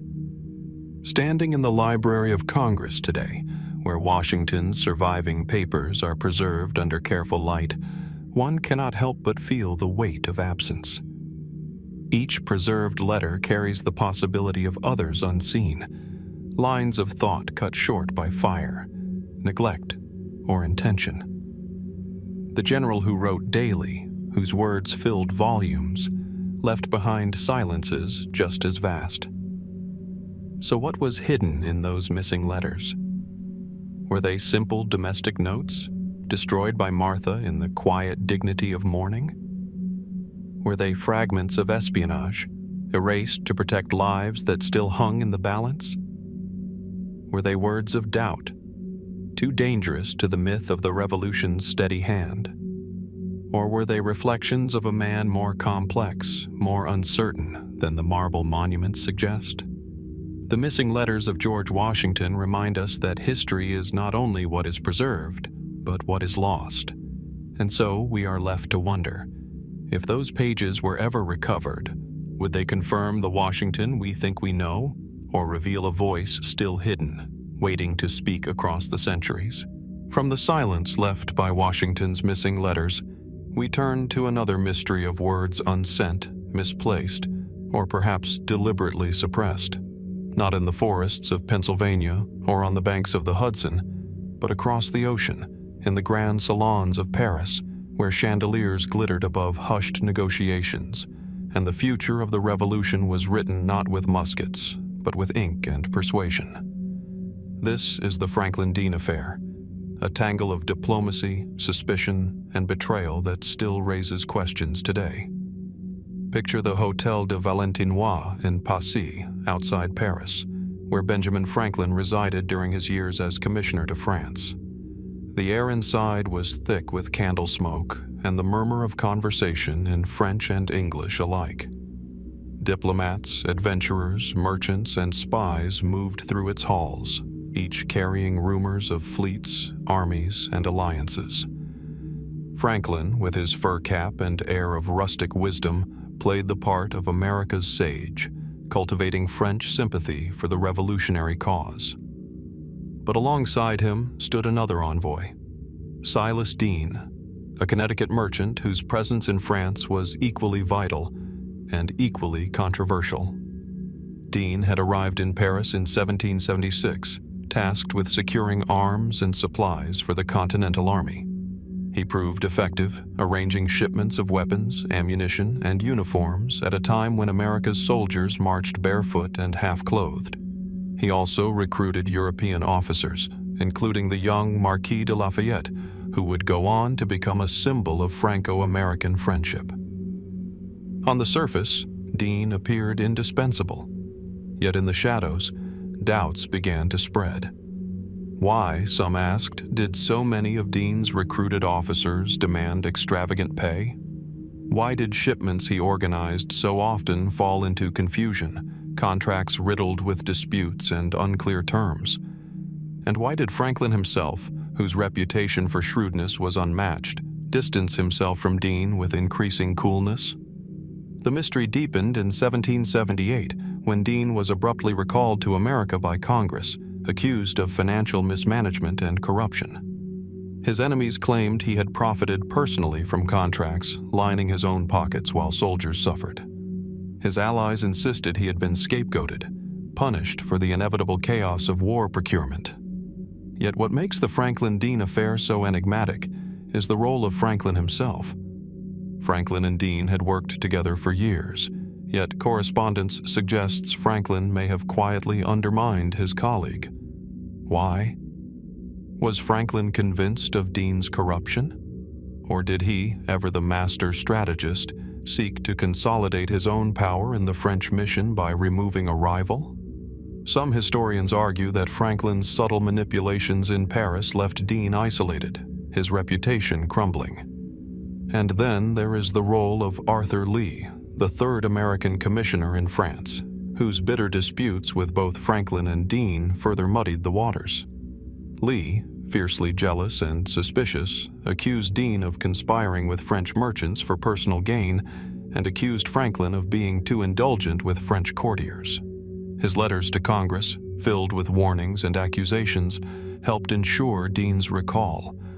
But were those accusations truth, or the poisoned words of a man driven by envy and paranoia? The affair grew stranger still when Deane, back in America, demanded a full hearing to clear his name.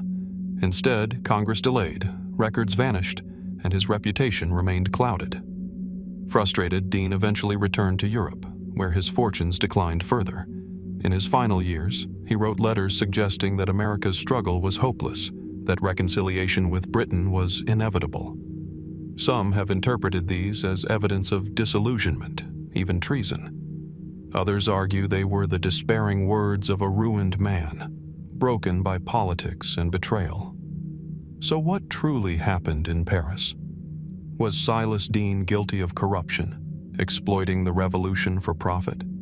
Or was he the victim of a rivalry, undone by Franklin's political skill and Lee's accusations?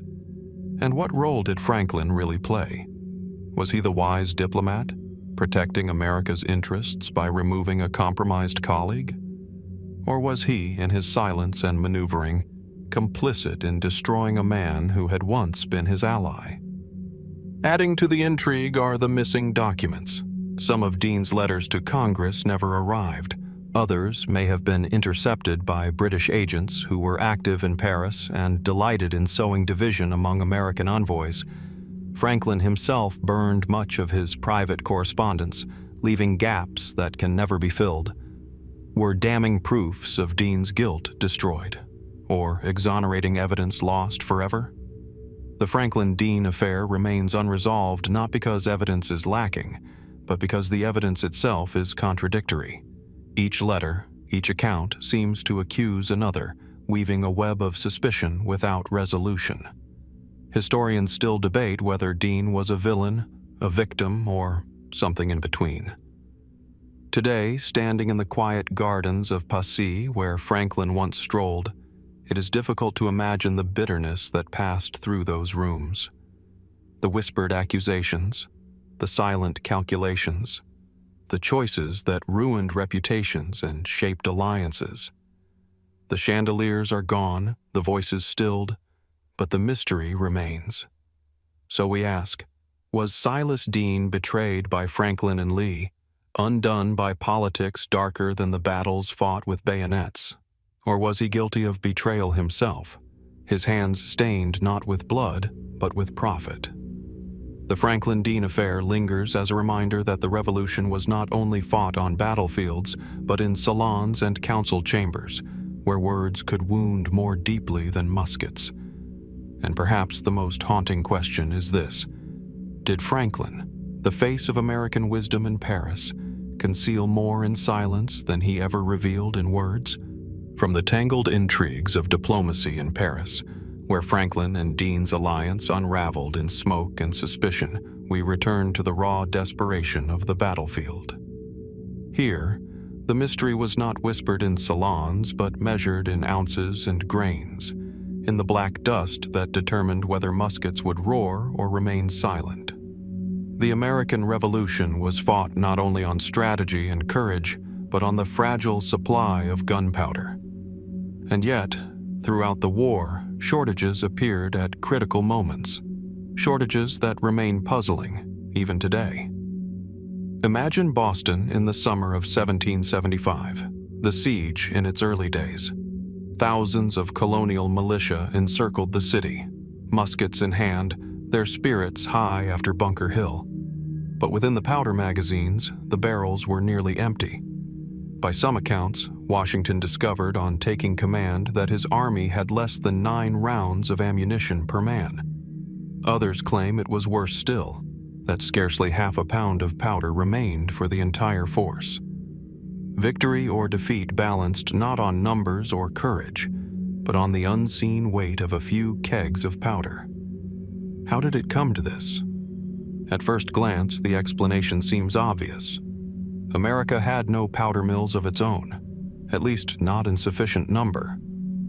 Colonists relied heavily on imported gunpowder, most of it from Britain before the war.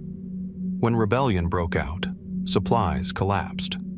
Yet this does not explain the peculiar timing of shortages. Even after foreign aid began to flow, shipments from France, secret support through Spanish merchants, supplies captured from British depots, mysterious lapses persisted. Kegs vanished en route, deliveries failed to appear, and whole magazines were found nearly empty at moments of greatest need. One well-known case occurred in 1777 as Washington maneuvered to protect Philadelphia. Dispatches complained of powder disappearing during transport, wagons arriving half-filled, crates weighted with sand or stone.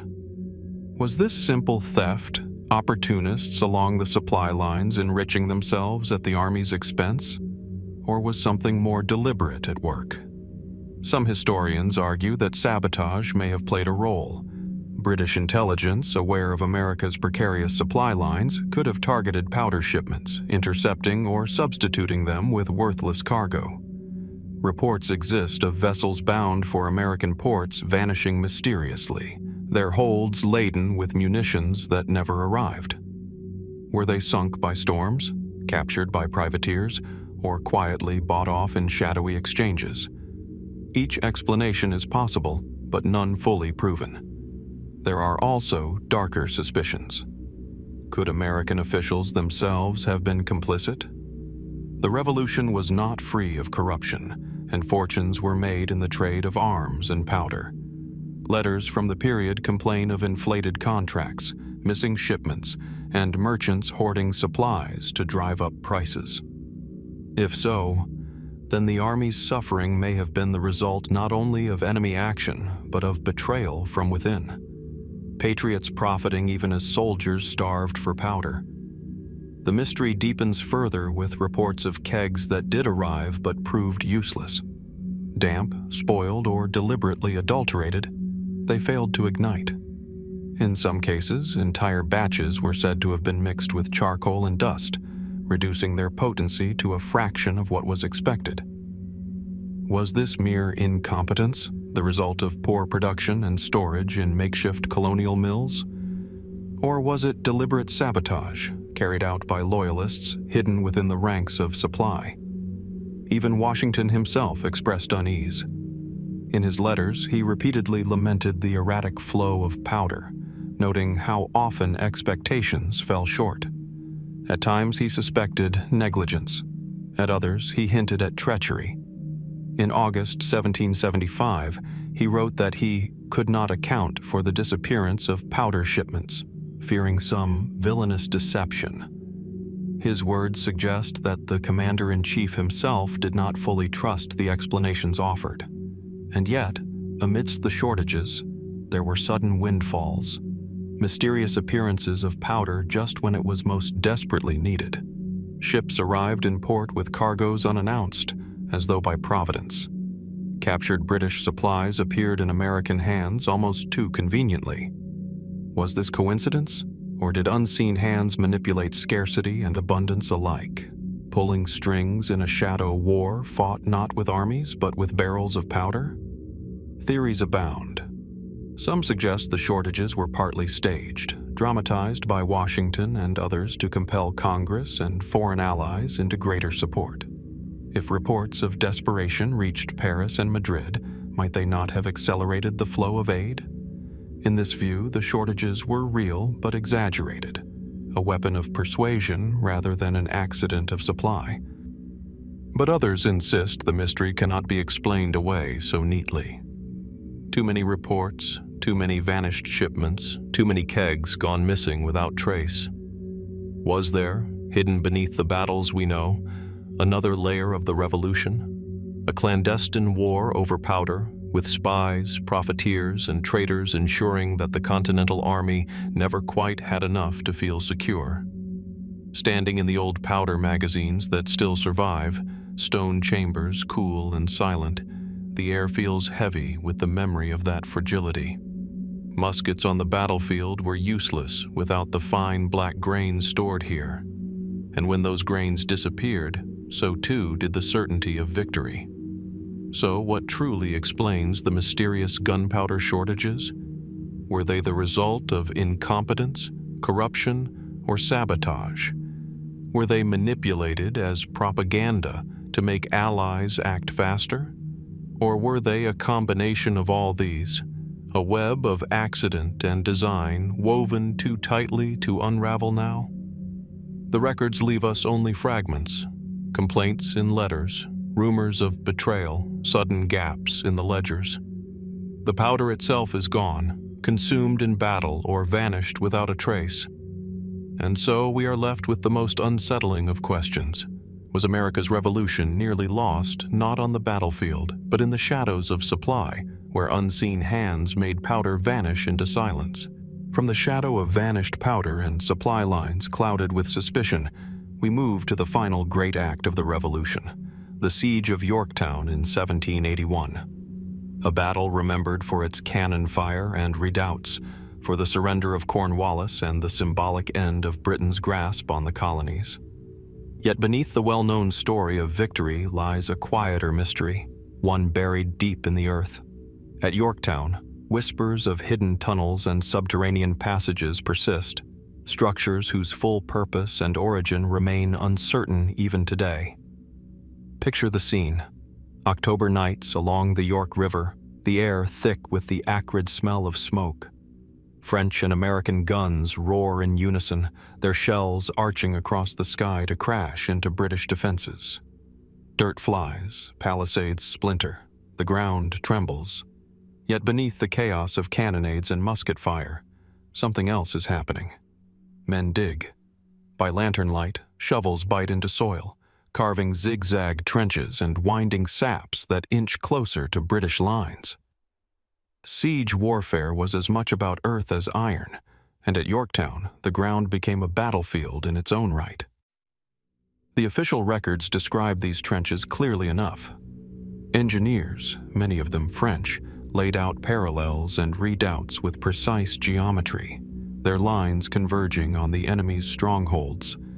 But beyond the documented siege works are stories of deeper tunnels, shafts, and chambers dug for purposes not fully recorded.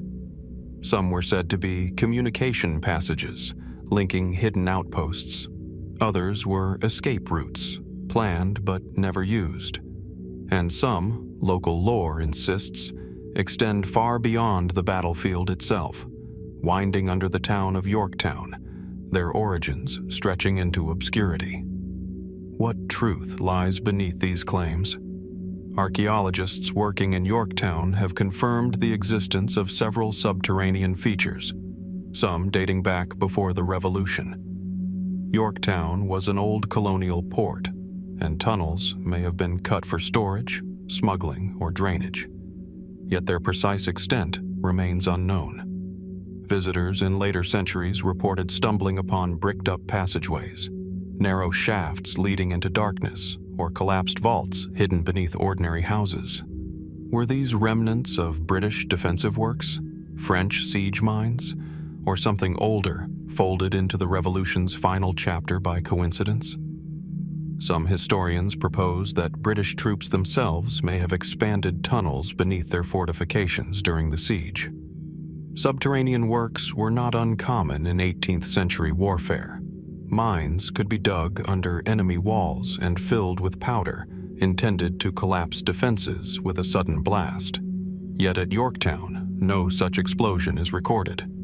If tunnels were prepared, why were they never used? Were they abandoned in haste as Cornwallis saw defeat closing in, or were they concealed so well that their presence has escaped documentation?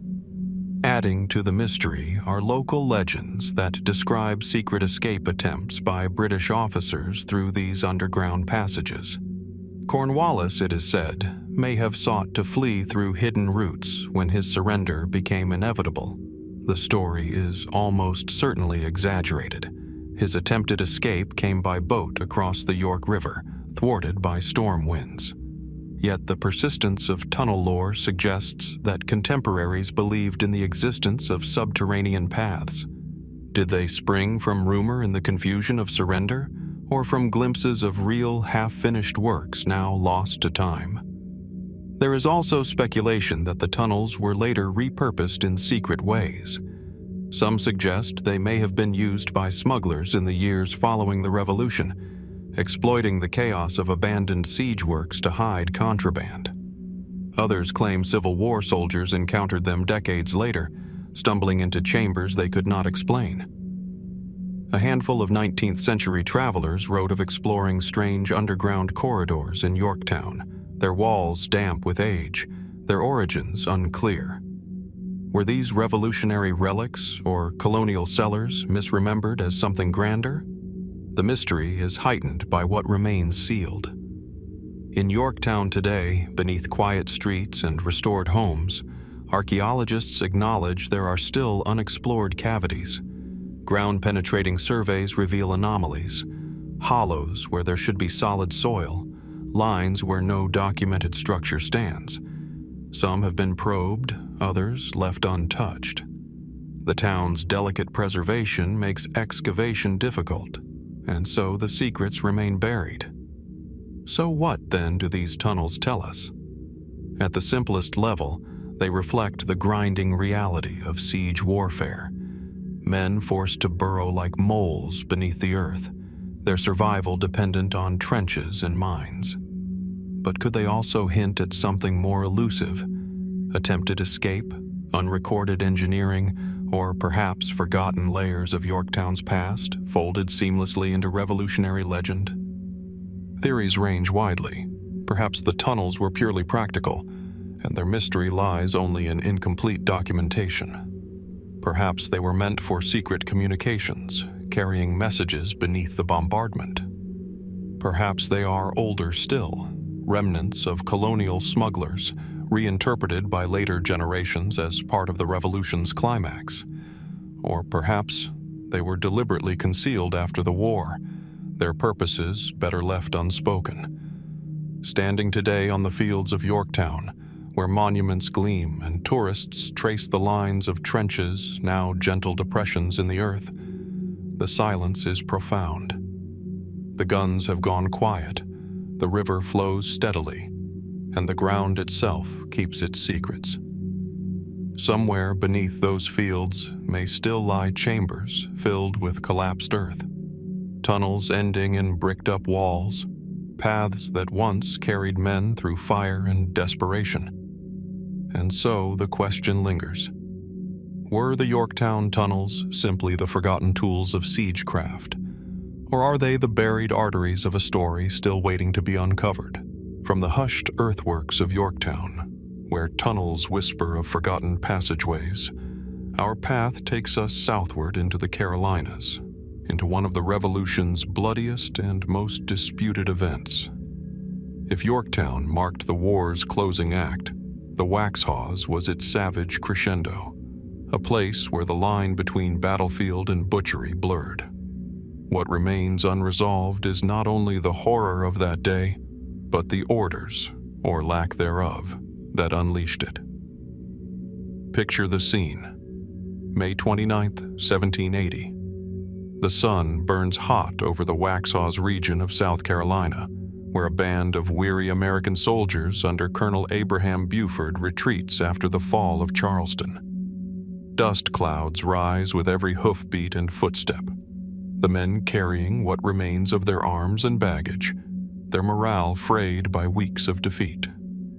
Suddenly, on the horizon, cavalry appears. British dragoons, led by the infamous Lieutenant Colonel Benedict Arnold. Their green jackets gleam in the light, sabers flashing as they descend with thunderous speed. The clash is swift and brutal. Accounts agree that Buford's men, though initially resisting, quickly attempted to surrender.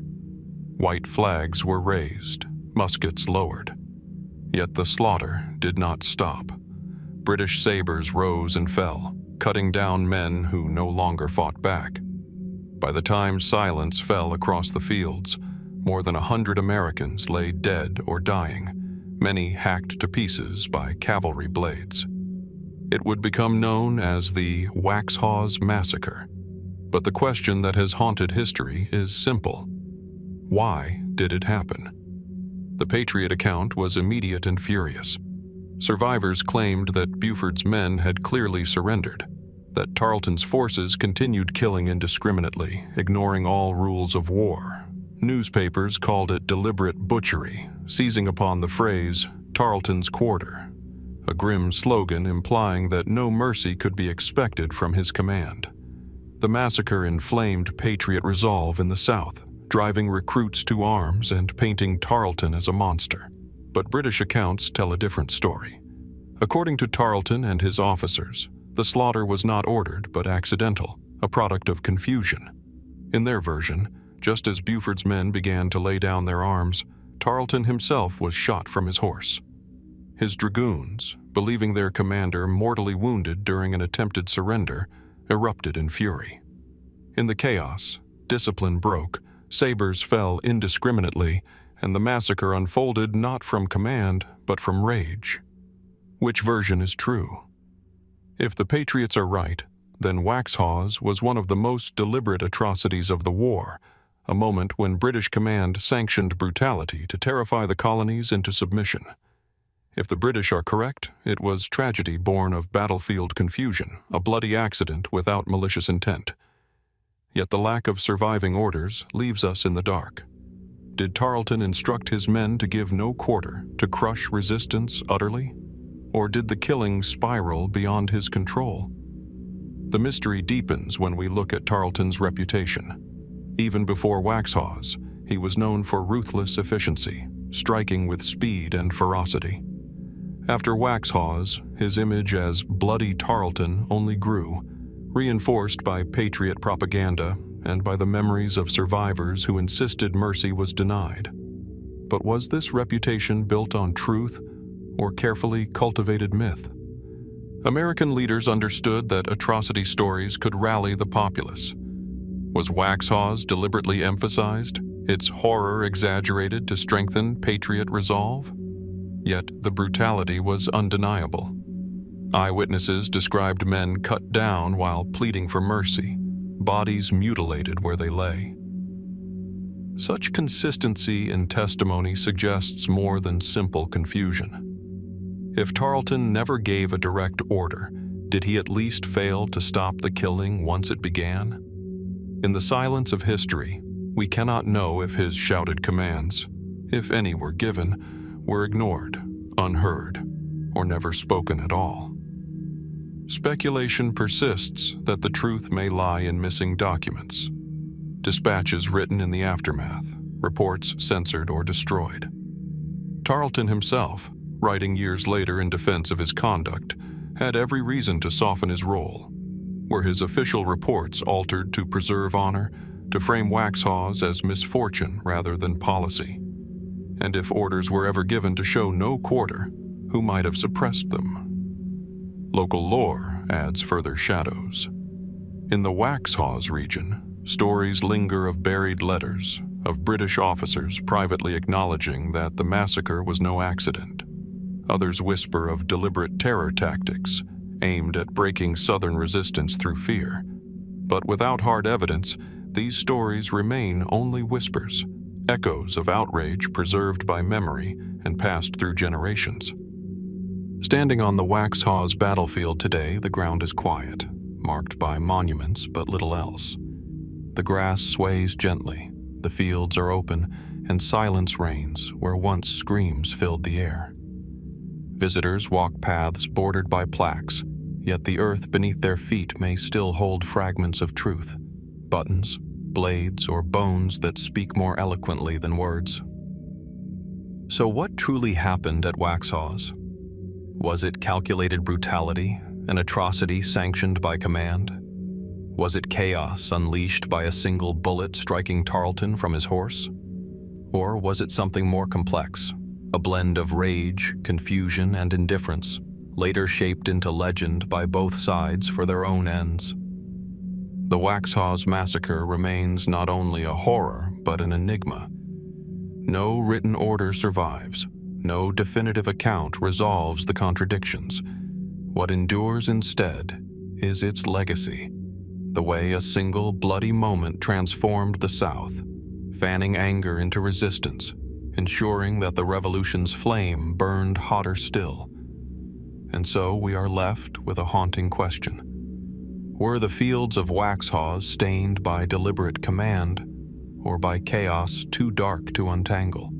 From the savagery of Waxhaws, where the question of order still lingers in shadows, we turn to another battlefield mystery, one not of bloodshed remembered too vividly, but of absence remembered too faintly. Among the many regiments that fought in the Revolution, most left traces, muster rolls, letters, reports of their movements. Yet Colonel James Wesson's regiment carries with it an unsettling silence. At a certain point in the war, it seems to fade from the record, as though hundreds of men simply vanished from history. Imagine the scene. The hills of New England in autumn, leaves blazing red and gold, and a column of Continental soldiers marching along a dirt road. They wear the coarse uniforms of Massachusetts men, their muskets slung over their shoulders, their breath clouding in the chill. This was Wesson's regiment, raised in 1776, part of the Massachusetts line. At first, their presence was noted in official records. Engaged at Saratoga, encamped at Valley Forge, their names appearing in orders and correspondence. Yet as the war dragged on, their trail begins to blur. By the later years of the conflict, mentions of Wesson's regiment grow scarce. Muster rolls become incomplete.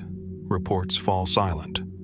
Some accounts suggest the regiment was consolidated with others, its identity absorbed into the shifting organization of the Continental Army. But the details are curiously vague, the paperwork inconsistent.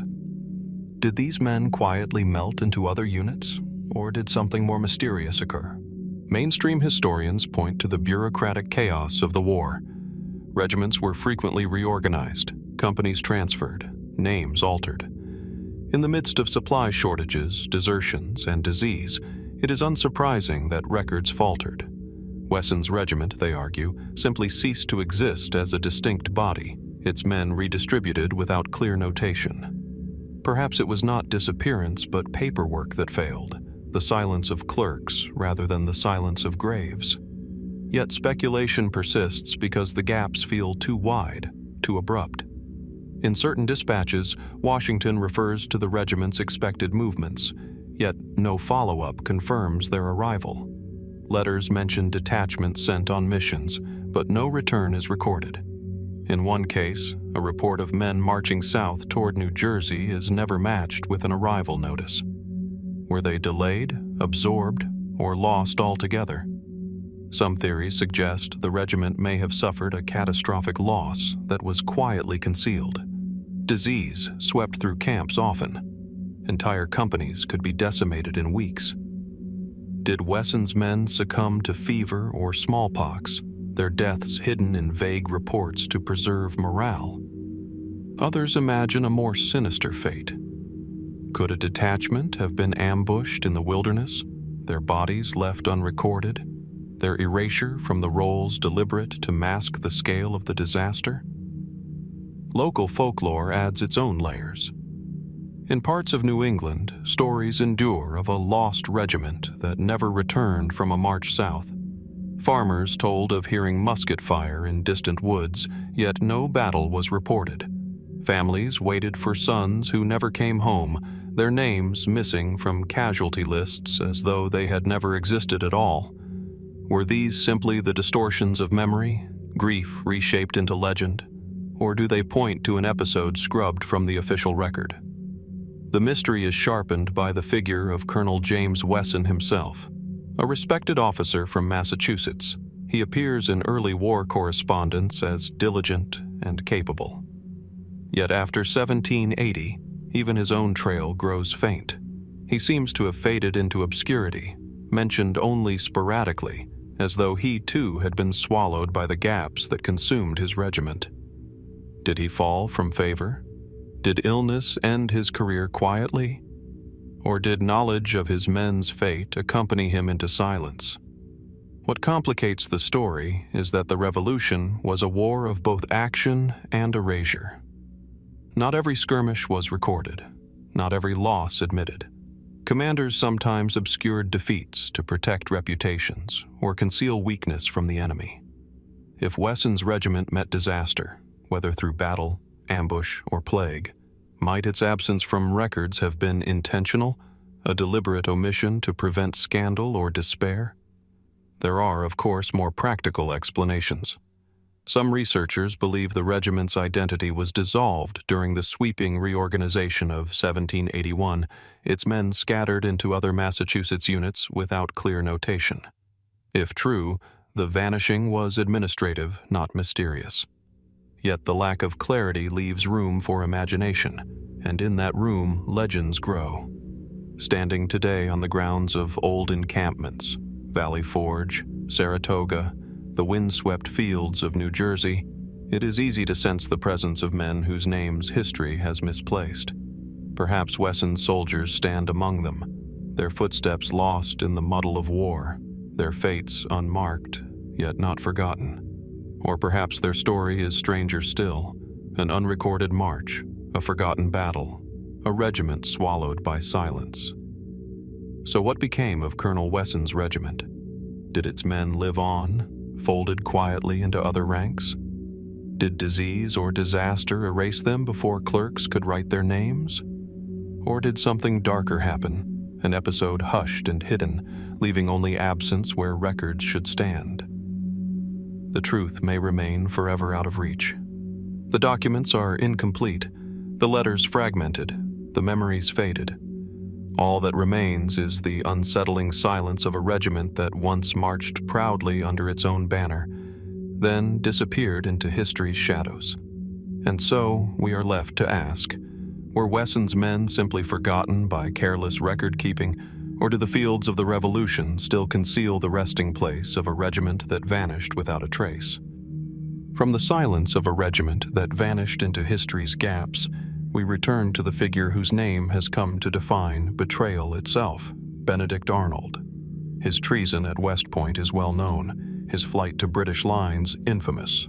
Yet beneath the surface of this familiar tale lies a quieter, stranger mystery. The secret codes Arnold used in his correspondence with the British, and the possibility that not all of them have ever been deciphered. Picture the artifact, a sheet of aged paper, its surface browned by time, covered in neat rows of numbers and symbols. To an untrained eye, it appears meaningless, a jumble of figures without rhythm or reason. But within those lines once hid the details of military fortifications, troop strengths, and promises of betrayal. These were Arnold's secret codes, written in the fragile moment when he straddled two worlds, still a general of the Continental Army, already a conspirator for the crown. We know that Arnold corresponded with Major John André, Britain's chief of intelligence in New York. Their letters were disguised in layers of concealment, some written in invisible ink between the lines of harmless-seeming text, others reduced to columns of numbers that only a shared codebook could unlock. The most infamous of these were carried by André in his boots the day he was captured near Tarrytown, their discovery sealing both André's fate and Arnold's flight. Yet not all of Arnold's codes were recovered. Historians acknowledge that fragments of his correspondence remain missing, letters mentioned in surviving records that never surfaced, numbers without keys, symbols whose meaning cannot be reconstructed. Were these lost in the chaos of André's capture? Destroyed deliberately by Arnold himself before his escape? Or hidden away, their significance too sensitive to preserve openly? Mainstream scholarship interprets these gaps as natural losses of war.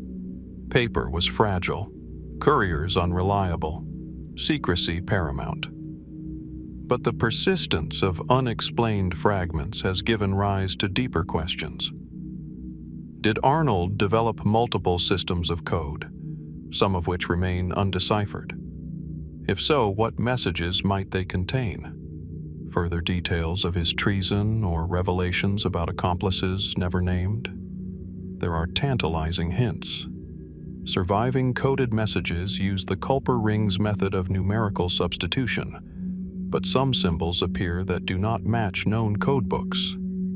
Were these improvisations, errors by hurried hands, or evidence of another parallel cipher known only to Arnold and his British handlers? Cryptographers who have studied the surviving fragments note patterns that suggest layers of meaning beyond simple substitution. Could Arnold have embedded double codes, hiding one message within another? Speculation goes further still. Some argue that Arnold may have left behind undeciphered codes not simply by accident but by design, a man as ambitious as he, aware of his precarious place in history, may have wished to conceal certain truths for future discovery. Did he encode secrets never meant for Washington's men or even André, but for the British High Command, or perhaps for posterity? The possibility unsettles because it raises questions about the scope of his treason. Was Arnold truly alone, driven by pride and resentment, or was he part of a broader network whose names remain hidden in unread codes? Did others within the Continental Army, or even Congress itself, conspire with him, their complicity erased when his betrayal was reduced to the story of a single man? If such names were written once in cipher, and those ciphers remain unsolved, then the Revolution may still keep secrets that challenge its most cherished myths. Adding to the intrigue are reports of letters surfacing decades later, passed through private hands. Some claimed to contain coded passages attributed to Arnold, though their authenticity has never been proven. A few collectors swore they held fragments impossible to decode, hints of information whose meaning was long lost. Were these genuine relics of treason, or fabrications created to profit from Arnold's infamous name?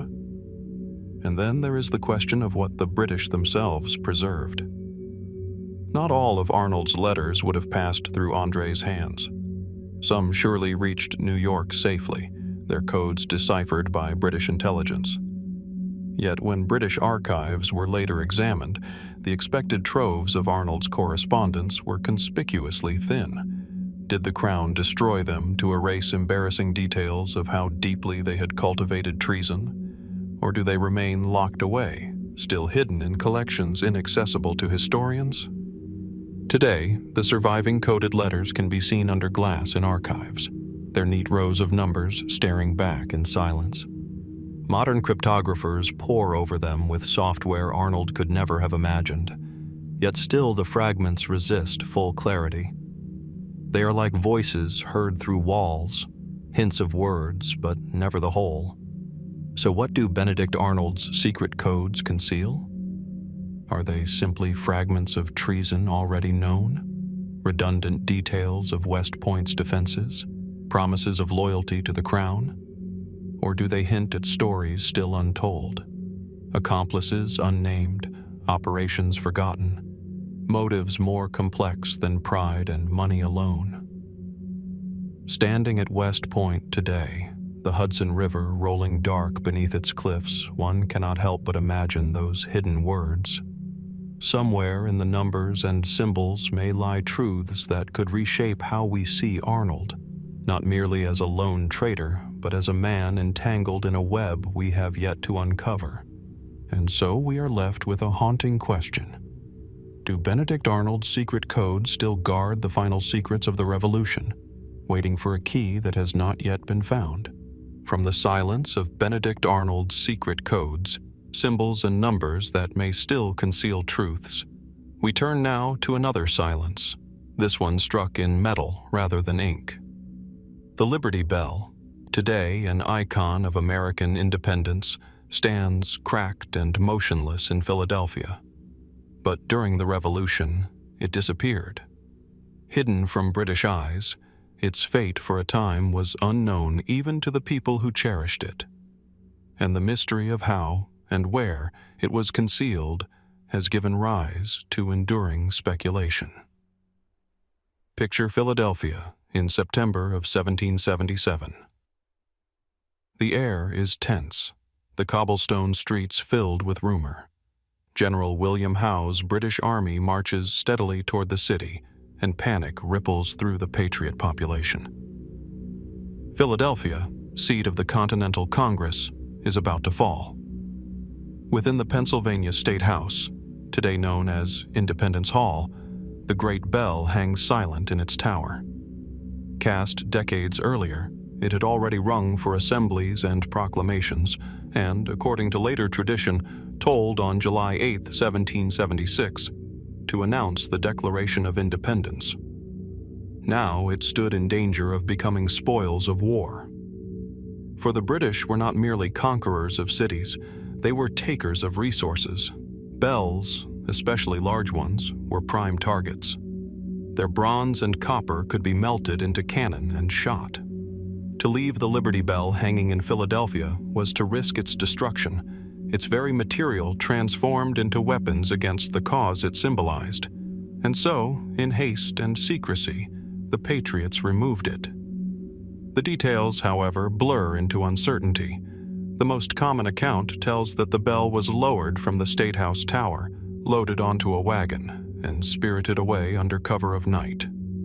Along with it, the bells of other churches were taken, forming a convoy of silence rolling northward. Their destination, the small town of Allentown, Pennsylvania. There, according to local tradition, the bells were hidden beneath the floorboards of Zion Reformed Church, concealed until the danger had passed. When the British left Philadelphia in 1778, the Liberty Bell was returned in triumph, its secret journey completed. It is a tidy story, too tidy perhaps, for the records of the time are sparse, the details inconsistent. Who precisely organized the removal?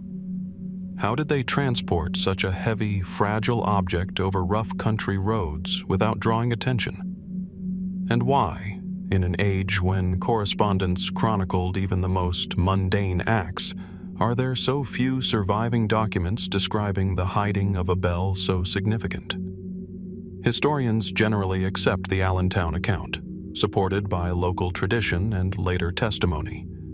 Yet questions remain. Some claim the bell was hidden not in Allentown but in Bethlehem, a Moravian community known for its patriot sympathies and discreet protection of supplies. Others argue it never left Philadelphia at all, that it was concealed within the city, perhaps buried or hidden in a warehouse, its absence known only to a trusted few. If so, why does the Allentown legend dominate? And what might have been gained by creating a story of heroic removal after the fact? There are also whispers that the Liberty Bell may not have been alone in its journey. Local folklore tells of other bells, never returned, lost along the roads to theft or accident. Was the convoy attacked, some of its cargo vanishing into private hands? Could smaller bells have been melted down in secret, their fate hidden while the Liberty Bell's story took center stage? Speculation reaches further still. Some suggest that the Liberty Bell itself may have been switched. If the original had been cracked or damaged earlier than official accounts admit, was another bell substituted during its concealment? The one displayed today, with its famous fissure, might not be the same that rang, or perhaps never rang, on that July day in 1776. The theory is fringe, yet it speaks to the uncertainties that cling to the story. Even the journey itself raises mysteries. Wagons moving such weight would have left tracks, drawn notice. British patrols ranged the countryside. How was such a convoy kept secret? Was it guarded by militia or disguised as an ordinary transport? And who ensured its survival through the harsh Pennsylvania autumn and winter? The silence of the record invites as many questions as it answers. Standing today in Allentown, visitors can see Zion Church, where the Liberty Bell is said to have lain hidden beneath its floorboards. A museum there preserves the tradition, presenting the story as fact. Yet one cannot help but wonder at the gaps. No contemporary diary describes lifting the church floor. No official record marks the exact hiding place. Is the story true memory or polished legend, crafted to give later generations a symbol of quiet heroism? The Liberty Bell's concealment was, at its core, an act of desperation, protecting not only a symbol, but a resource. And perhaps this is why the story endures. For while armies clashed in fields and valleys, while men like Benedict Arnold wrote in cipher and spies moved in shadow, ordinary citizens conspired to save a bell. Its hiding speaks to the revolution fought in silence, with wagons and secrecy as much as with muskets and cannon. And yet the full truth remains elusive. Where exactly did the Liberty Bell rest during those dark months? Was it in Allentown, Bethlehem, or buried closer to Philadelphia itself? Did its guardians leave records that were later lost? Or were they destroyed deliberately, secrecy maintained even after the war ended?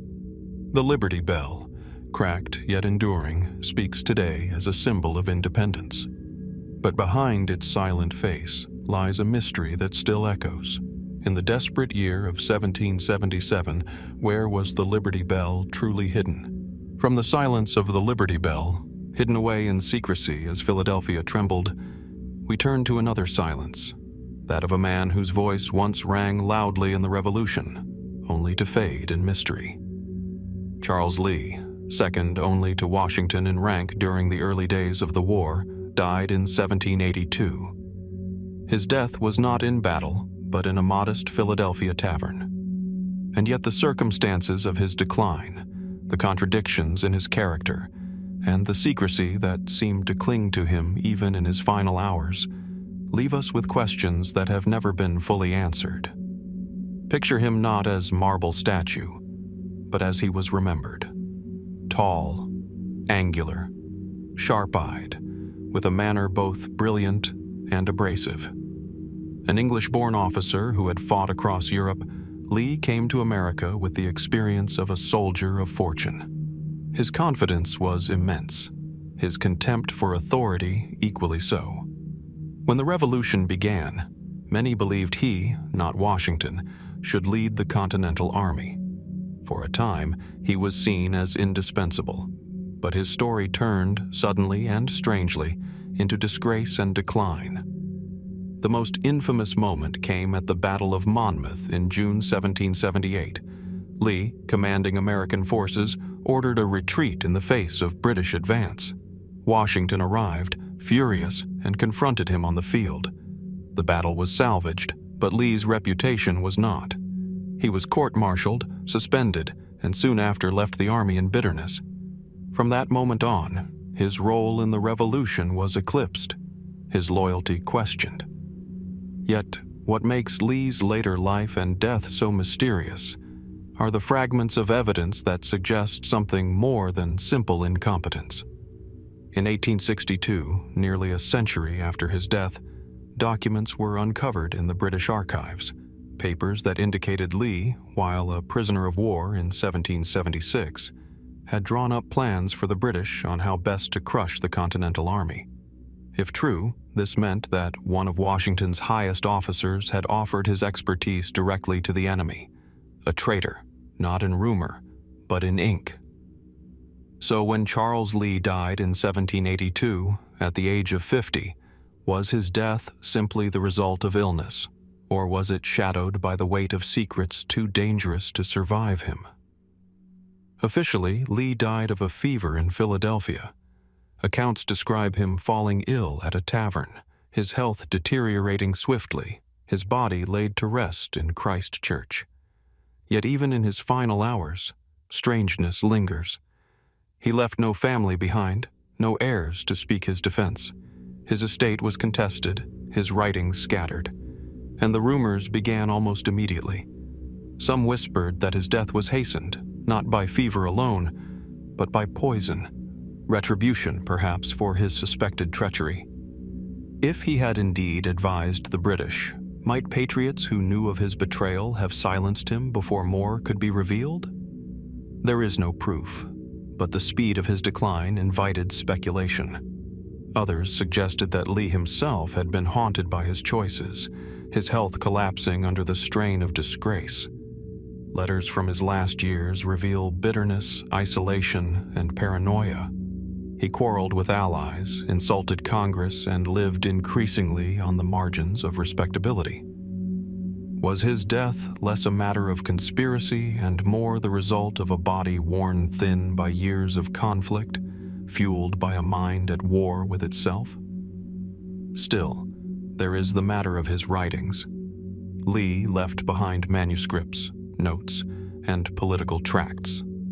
Some survive, but others are said to have been destroyed or suppressed. Did these papers contain evidence of his dealings with the British?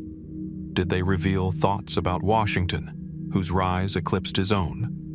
Or were they simply the disordered words of a man whose ambitions had collapsed into ruin? The absence of these writings deepens the mystery, leaving us to guess at truths erased deliberately or lost by neglect. Adding to the strangeness is Lee's own final request. According to accounts, on his deathbed he begged not to be buried in a churchyard under the gaze of a clergyman. For a man of the Enlightenment, skeptical of religion, this was consistent. Yet it also carried an air of defiance, as though he wished even in death to resist authority, to leave his memory unsettled. Was this simply his character, or did it hint at secrets he carried with him to the grave? Standing today in Philadelphia's Christ Church, where his remains were later moved, one is struck by the contrast. The churchyard is peaceful, its stones weathered, its quiet disturbed only by the hum of the city beyond. Yet beneath one of those stones lies a man once called the second general of the Revolution, whose end was lonely, whose loyalty remains clouded, and whose death may conceal more than illness alone. So what truly explains the unexplained death of Charles Lee?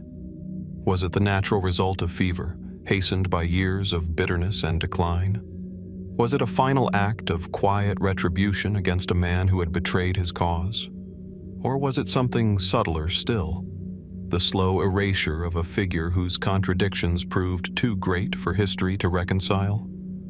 The Revolution produced heroes remembered in marble and myth.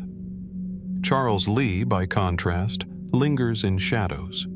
His story is not one of triumph, but of mystery, his death as unresolved as his life. And so we are left with a haunting question. When Charles Lee closed his eyes in that Philadelphia tavern, did he carry with him the final truths of a betrayal history has never fully uncovered? From the shadows of Charles Lee's disputed loyalty and unexplained death, we step further back into the Revolution's earliest days, when the lines between patriot and traitor were still being drawn, and when trust itself could be the deadliest gamble. At the heart of this uncertainty stands Benjamin Church, a man remembered by some as the first great American spy, and by others as the Revolution's first great betrayer. His true role remains one of the most puzzling mysteries of the war. Imagine Boston in 1775. The air is thick with tension, the harbor still scarred by the Boston Tea Party, redcoats patrolling the narrow streets. Within this crucible of rebellion, Dr. Benjamin Church was a figure of prominence, a respected physician, Harvard graduate, and a man of refined manners. He moved comfortably among the patriot elite. He was present at the Massachusetts Provincial Congress, advised leaders like Samuel Adams, and even served as the chief physician of the Continental Army under George Washington. To many, he embodied patriot virtue. But then came the letter. In October 1775, only months after Lexington and Concord, Church was arrested. The charge, treason. The evidence was a coded letter he had attempted to smuggle to the British in Boston. Intercepted by Patriot forces, the letter revealed sensitive details about American troop strength and plans. Once decoded, it appeared to confirm the worst fears, that one of Washington's own trusted officials had been secretly reporting to the enemy. The story seems simple. Church was a spy, exposed early, and imprisoned for treachery. Yet the closer one looks, the stranger it becomes. For one, Church never denied writing the letter, but he insisted it was not treason, merely a ploy. He claimed he had exaggerated American strength in hopes of deceiving the British, feeding them misinformation that would deter aggression. Was this true, or a desperate excuse after being caught? Washington himself seemed unconvinced. In correspondence, he described Church's explanation as implausible, yet he also admitted uncertainty. Was Church truly a villain, or a reckless schemer whose deception backfired? Adding to the mystery is the content of the letter itself. While some passages clearly revealed sensitive details, others appeared vague, even misleading. Scholars who have studied the surviving copy debate its intent.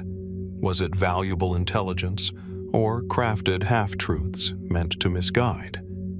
If Church had truly been working for the British, why risk exposure by sending information so easily intercepted? Unless, of course, the risk was part of the plan. His punishment, too, deepens the puzzle. Despite the gravity of the charge, Church was not executed. Washington, though harsh with later spies, kept Church imprisoned instead. Was this hesitation born of doubt? Did Washington suspect that Church's guilt was less clear than it appeared? Some suggest political caution played a role. The Patriots, still fragile, could not afford to execute one of their own leaders without absolute certainty. Others wonder if Washington feared what Church might reveal under duress, connections or secrets better left unspoken. Church's fate after imprisonment only adds to the intrigue. He was eventually released under parole, ordered into exile. In 1778, he boarded a ship bound for the West Indies. That ship vanished at sea, leaving no trace of its passengers. Did he drown in obscurity, his body claimed by the Atlantic? Or did he, as some legends whisper, survive and live under a new identity, slipping quietly into the very British world he had been accused of serving all along? The gaps in his story invite speculation. Was Benjamin Church the Revolution's first double agent, a patriot feeding misinformation under the guise of betrayal? Or was he a traitor from the start, passing secrets until fortune failed him? Some historians argue that his role as chief physician granted him access to Washington's army at its most vulnerable, making his betrayal catastrophic had it gone undetected. Others contend that the Patriots exaggerated his guilt to consolidate unity, sacrificing Church's reputation to prove their vigilance against treason.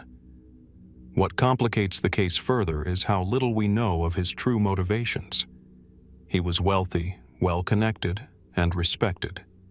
He had no clear reason to betray the Patriot cause, unless ambition, loyalty to Britain, or simple vanity drove him.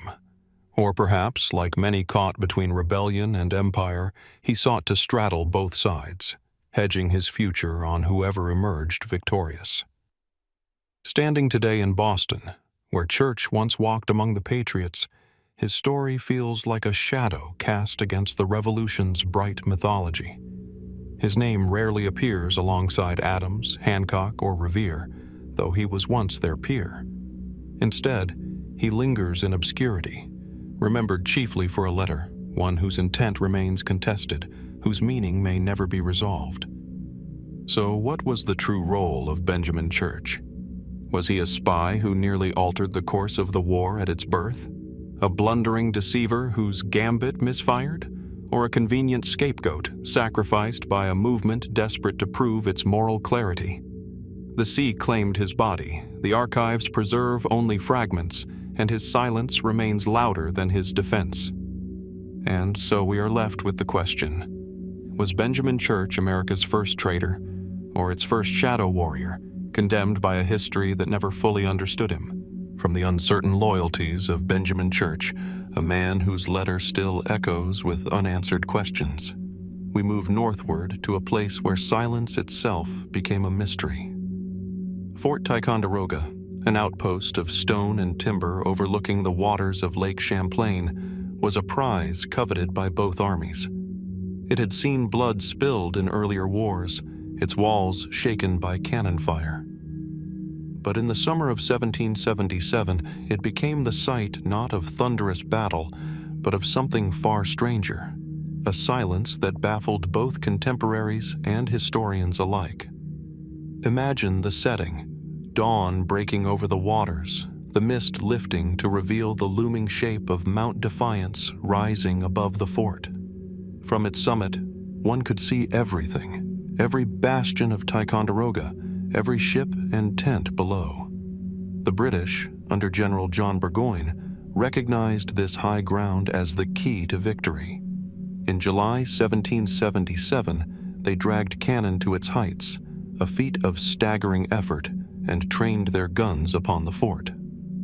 Inside Ticonderoga, American forces prepared for the assault they believed inevitable. But then, something strange happened. There was no thunder, no rain of cannonballs. The British guns, once placed, did not fire. The fort was not reduced by bombardment. Instead, under cover of night, the Americans abandoned it, retreating southward without battle. The fall of Ticonderoga shocked the colonies. Newspapers cried out in dismay. Congress demanded answers, and morale plummeted. How could such an important fortress be lost without a shot? Why did silence reign where battle was expected? The simplest explanation, offered by historians, is that the Americans recognized the futility of resistance. With Mount Defiance commanding the fort, their position was untenable. General Arthur St. Clair, commanding the garrison, judged that to remain was to invite slaughter or capture. Retreat, though humiliating, preserved the army for another day. Yet this does not resolve the mystery fully. For one, Burgoyne's men had hauled artillery into position, but many accounts suggest the guns were not yet ready to fire when St. Clair ordered the retreat. Had the Americans held longer, might the British have struggled to bring sufficient firepower to bear? Why abandon the fort so quickly, without testing its defenses, without even feigning resistance? Some have speculated that St. Clair's decision was influenced by factors beyond the obvious military calculus. Was there intelligence, perhaps never recorded, that warned him of betrayal within his ranks? Did he fear that Loyalist sympathizers inside or near the fort would sabotage the defense? Or was there word of a larger British force approaching, information that may have been exaggerated or deliberately fed to induce panic? Adding to the puzzle is the silence of the British themselves. Though they had gained a strategic victory, they did so without firing a shot, without proving the strength of their artillery. Did Burgoyne intend to intimidate rather than destroy, hoping for surrender by fear alone? If so, why did he not press the psychological advantage further with displays of fire? The absence of cannon fire, when the guns were in place, leaves an odd gap in the record. Local lore adds stranger shades. In some retellings, soldiers reported an eerie quiet that seemed to hang over the fort in those last days. An unnatural stillness, broken only by the cries of loons on the lake and the whisper of the wind through the trees. Some claimed it was as if the fort itself held its breath, anticipating abandonment. While such accounts drift into legend, they capture the uncanny sense of unease that seemed to seize both sides. The silence also had consequences beyond the moment. The retreat from Ticonderoga became a scandal, shaking confidence in the Continental leadership. St. Clair was court-martialed, though eventually acquitted. Yet suspicion lingered. Was his decision merely prudence, or something darker? Did he abandon the fort too easily, too quietly? The absence of a pitched battle left a void that rumor rushed to fill. Speculative theories abound. Some suggest St. Clair may have been influenced by hidden correspondences, perhaps even secret negotiations. Others argue that the retreat concealed logistical failures, shortages of powder, food, or men that leaders preferred not to admit openly. Still others see in the silence the hand of chance, a convergence of fatigue, caution, and misjudgment that deprived history of the noise of battle. Walking the grounds of Ticonderoga today, one can still sense that stillness. The stone walls rise solid and cold. The waters of Champlain lap quietly at their base. From the ramparts, Mount Defiance looms, its summit commanding the view. It is easy to imagine the tension of that July when soldiers on both sides stared across the landscape, waiting for thunder that never came. So what truly explains the strange silence at Fort Ticonderoga? Was it simple strategy, a commander choosing survival over certain defeat? Was it intimidation, Burgoyne winning by fear rather than fire? Or was it something hidden, intelligence lost, motives obscured, decisions recorded only in whispers. The fort stands still, but the silence of 1777 lingers louder than cannon, and so we are left to ask, was Ticonderoga abandoned by prudence, by error, or by secrets we may never uncover? From the silence of Ticonderoga, where decisions were made in whispers rather than cannon fire, we move to another silence, one woven not on battlefields but in the corridors of power. It is the silence of conspiracy, the hushed discontent that nearly toppled George Washington's command. History remembers it as the Conway Cabal, a loose web of officers and politicians dissatisfied with Washington's leadership. Yet the truth of who led it, who whispered in shadows, and who pulled strings unseen, remains uncertain. Picture Philadelphia in the winter of 1777. Congress meets in drafty chambers, its members weary from defeats and burdened by endless petitions for supplies. Outside, news of Valley Forge's suffering spreads. Washington's army starving, freezing, disease stalking the huts. In the city's taverns and drawing rooms, talk begins to circulate. Is Washington the right man to lead? Had his caution at Brandywine, his retreat from Philadelphia, proved weakness? In the eyes of some, his failures weighed heavily. The man who gave the cabal its name was Thomas Conway, an Irish-born general of French service. Bold and outspoken, he criticized Washington openly, calling him indecisive and unfit. In a letter, Conway allegedly remarked that, "Heaven has been determined to save your country, or a weak general and bad counselors would have ruined it." The words reached Washington, and soon the quarrel burst into the open.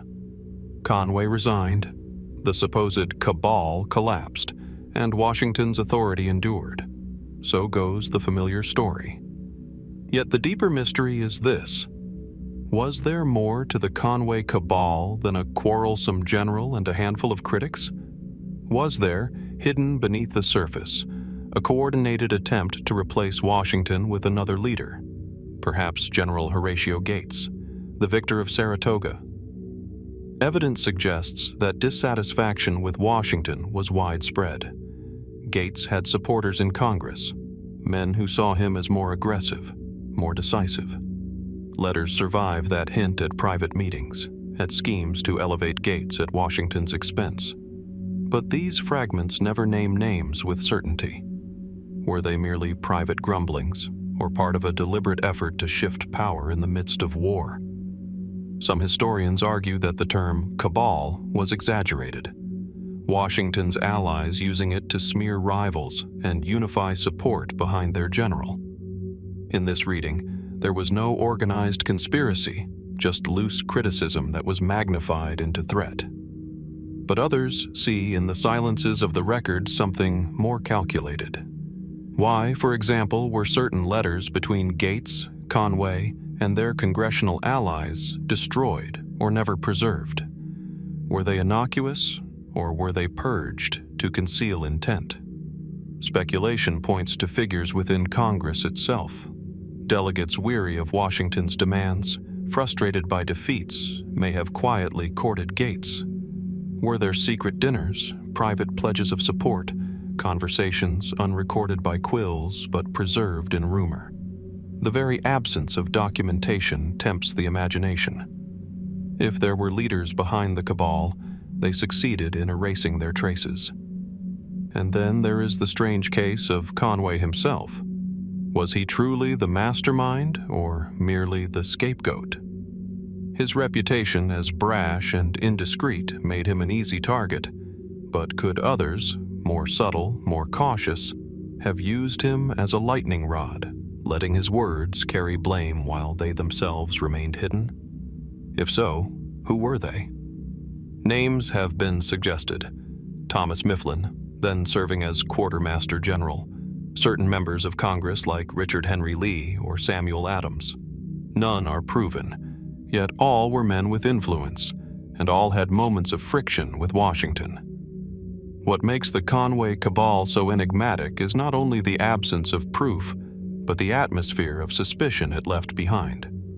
Washington himself referred to it in careful tones, noting that he knew efforts had been made to undermine him. Yet he never publicly named the full circle of his detractors. Was this restraint born of magnanimity? Or did he know that to expose the depth of dissent would fracture the revolution itself? Local lore even extends the mystery into the realm of conspiracy theory. Some suggest that foreign agents, French or British, may have quietly encouraged dissent, fanning discontent with Washington to weaken the rebellion. Others propose that the Cabal's hidden leaders were never exposed because they continued to serve the Patriot cause, their earlier doubts buried under later reputations. Did men celebrated as founders harbor secrets of having once plotted against the very leader they came to revere? Standing in the old halls of Philadelphia today, where Congress once debated in secrecy, the air still seems thick with whispers. The wooden benches, the faded portraits, the quiet of the chambers, all suggest words spoken that were never recorded, alliances tested in silence. Somewhere in those rooms, men debated not only independence, but leadership itself. And somewhere in those debates, plans may have been laid to unseat the man who became the revolution's indispensable figure. So what then was the Conway Cabal? A noisy quarrel blown into myth? Or a genuine conspiracy, its leaders careful enough to remain hidden, their names unspoken in the official record? Did Washington triumph over mere rumor, or did he survive a coup that nearly succeeded? The truth is buried in gaps, letters missing, testimonies vague, intentions left deliberately obscure. Washington emerged stronger, Conway faded into obscurity, and Gates's star dimmed. Yet the questions endure. And so we are left to wonder, who truly stood behind the Conway Cabal, hidden in silence while others bore the blame? Were they critics, conspirators, or patriots who nearly reshaped the revolution itself? From the whispers of the Conway Cabal, where power shifted in shadows and words decided fates as surely as swords, we move to another silence, this one not of conspiracy, but of creation. In a quiet chamber in Philadelphia in the summer of 1776, Thomas Jefferson bent over his desk, pen scratching against parchment. By candlelight, he shaped words that would outlast muskets and bayonets, lines that declared independence not only from Britain, but from the weight of history itself. Yet the words we read today in the Declaration of Independence are not precisely those he wrote. Drafts were altered, whole passages struck, phrases softened. Some of those drafts survive, others are missing, and in their absence lies one of the Revolution's most haunting mysteries. The surviving rough draft of the Declaration reveals Jefferson's style, elegant, forceful, sometimes unyielding. In it, he denounced King George III for a litany of abuses, obstructing laws, dissolving legislatures, waging war against his subjects. But among the most striking passages was one later removed. Jefferson condemned the king for perpetuating the slave trade, describing it as a cruel war against human nature itself. In this early draft, he placed the blame for slavery's continuance squarely upon the British Crown. When Congress reviewed the document, that passage vanished. Southern delegates, particularly from South Carolina and Georgia, demanded its removal. The result was the Declaration we know today, brilliant but also incomplete. This is the nature of Jefferson's hidden drafts, tantalizing glimpses of what might have been. But beyond the known changes, there are hints of further revisions, words Jefferson may have written that we have never seen. Letters from contemporaries suggest that he produced multiple versions, circulating among Adams, Franklin, and other members of the drafting committee. Only fragments remain. Where are the others? Were they destroyed deliberately to conceal controversy? Or do they rest still, forgotten in archives, their ink fading quietly in some private collection? Speculation has swirled for centuries. Some historians argue that Jefferson drafted more radical language than we realize, words that not only condemned slavery but questioned deeper structures of monarchy, empire, and privilege. Did he write, perhaps, of ideas too dangerous for even revolutionaries to proclaim? Others believe he experimented with different phrasings of the Declaration's most famous line, "All men are created equal." Was there an earlier version more expansive or conversely more narrow? If such words existed, their loss reshaped the moral arc of the document itself. Even the edits, we do know, raise unsettling questions. Congress struck not only Jefferson's passage on slavery, but softened his rhetoric elsewhere, toning down phrases of accusation against the British people as a whole. Jefferson fumed at the changes, writing later that his work had been mangled. But were all the changes truly Congress's doing? Or did Jefferson himself conceal drafts that he thought might imperil unity? If so, what truths did he withhold, and why? The mystery deepens when we consider Jefferson's own habits. He was meticulous in preserving his papers, yet he also curated his legacy carefully. After the Revolution, he copied and recopied versions of the Declaration, sometimes altering them subtly. Was this simple vanity, an author perfecting his prose, or an attempt to obscure the rough edges of history, to ensure that posterity saw only what he wished? The missing drafts, in this light, become not accidents of time, but deliberate omissions. There are rumors, too, of drafts seen but never recovered. In the 19th century, collectors claimed to have handled early versions of the Declaration with unfamiliar phrasings, only for those manuscripts to disappear again into private hands. Were these authentic, or fabrications designed to profit from the mystique of America's founding? Without proof, the question lingers. And then there is the possibility of drafts written not in Philadelphia, but earlier. Jefferson, by some accounts, had been sketching ideas for independence long before July 1776. Did he keep notebooks of reflections, trial passages, unpolished words that foreshadowed the Declaration? If so, where are they now? Could they reveal a Jefferson more radical, more conflicted, more human than the author history enshrined? Standing today in Independence Hall, one can imagine Jefferson hunched over his desk, the room quiet except for the scratch of quill on parchment. Outside, the city stirred with fear and anticipation. British troops threatening, Congress divided, the future uncertain.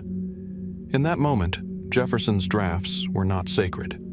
They were fragile, negotiable, vulnerable to alteration.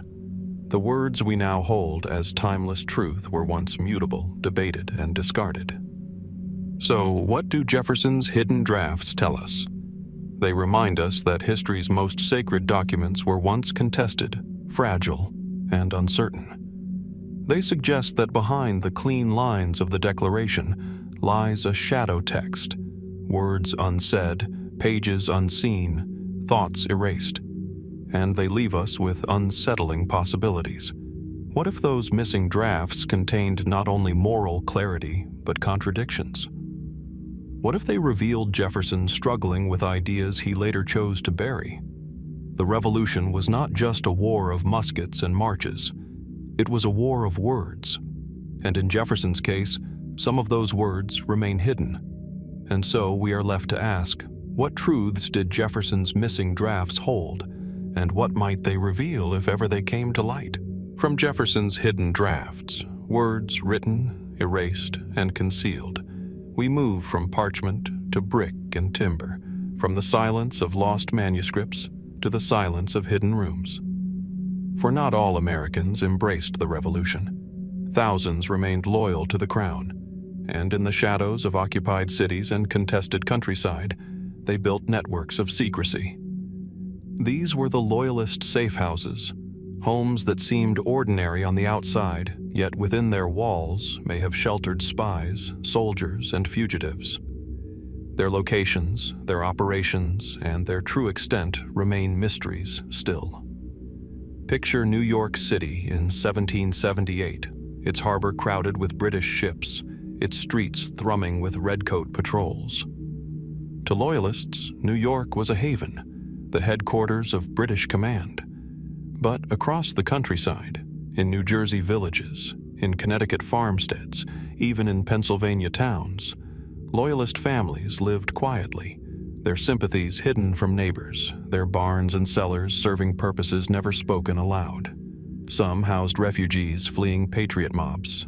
Others provided shelter for British couriers moving intelligence through hostile territory. A few, according to whispers, held hidden compartments where men could vanish when militia patrols knocked on the door. We know from surviving accounts that such safe houses existed. Patriots raided them, occasionally uncovering caches of weapons, coded letters, or prisoners awaiting escort. Yet many were never exposed, their secrets carried silently to the grave. How many were there? Where precisely were they located? Even now, historians cannot say for certain. Mainstream explanations describe them as practical necessity.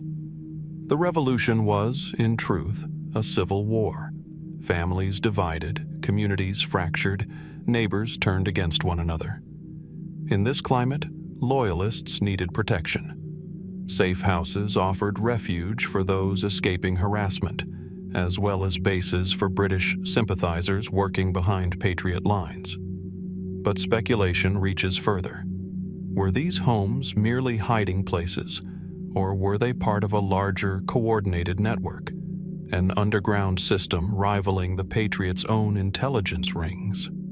Consider the case of Westchester County, New York, a contested, neutral ground where neither side held full control. Here, Loyalist raiding parties known as cowboys clashed with Patriot skinners, both sides using farmhouses as staging points. Some of these homes were rumored to contain hidden passageways, secret lofts, or tunnels leading to barns and fields. Were these architectural oddities simple farm adaptations, or deliberate designs for concealment? Archaeological surveys occasionally uncover strange anomalies, walled-up chambers, false floors, yet their original purpose remains debated. Other stories drift closer to legend. In New Jersey, tales persist of a Loyalist tavern with a trap door leading to a subterranean room where British spies met in secret. In Connecticut, a farmhouse is said to have harbored a printing press, producing propaganda leaflets under cover of night. In Pennsylvania, whispers tell of a Loyalist widow who ran a safe house for deserters, sheltering them in exchange for information to pass back to the British.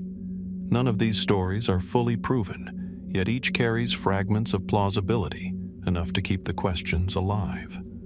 What makes the Loyalist safe houses so enigmatic is the silence that followed the war.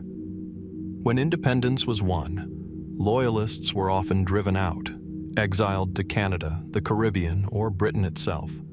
Many abandoned their homes, leaving no records, no explanations. Others who remained concealed their past, erasing evidence of their wartime sympathies. Did they plaster over secret compartments? Did they burn documents and destroy furnishings that might have revealed their loyalties? If so, then much of the physical proof has been lost deliberately, swallowed by efforts to survive in the new republic. And yet, hints remain. Old houses across the Northeast sometimes reveal unusual architecture, narrow crawl spaces, bricked-up alcoves, false chimneys.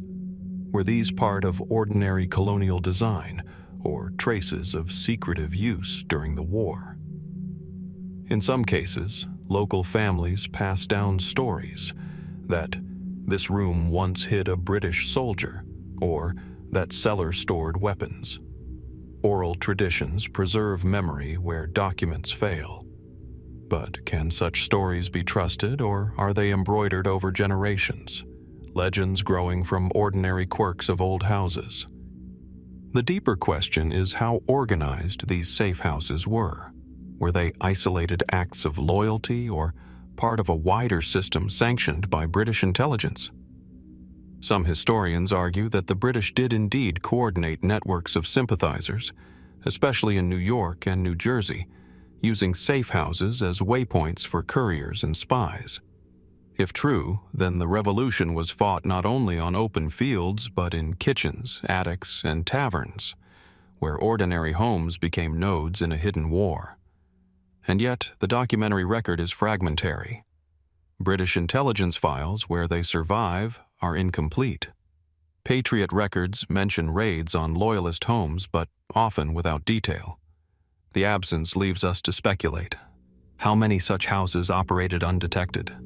What secrets might still lie beneath floorboards, walled into attics, or buried in old wells? Walking today through quiet colonial-era towns, one sees houses that have stood for centuries, their clapboard siding weathered, their hearths long cold. Tourists admire them as quaint relics of the past. But how many of these homes once sheltered frightened families whispering allegiance to the crown? How many heard the hurried footsteps of couriers arriving under cover of night, or the muffled breathing of a fugitive soldier hidden in a cramped loft as Patriot riders searched outside? So what, truly, were the Loyalist safe houses? Were they simple refuges for frightened families or instruments of an organized underground? Did they play a decisive role in intelligence and supply, shaping the course of the war from the shadows? Or are we projecting meaning onto silence, filling architectural oddities and family legends with mystery because the documents fail us?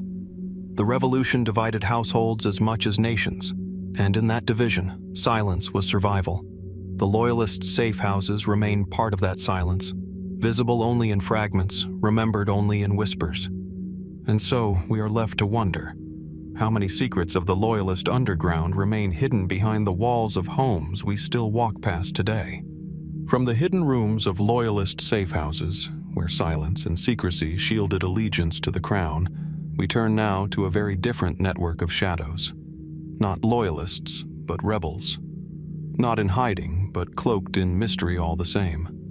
They called themselves the Sons of Liberty, and though history remembers their bold defiance, the Boston Tea Party, the protests against the Stamp Act, the true scope of their secret society remains elusive.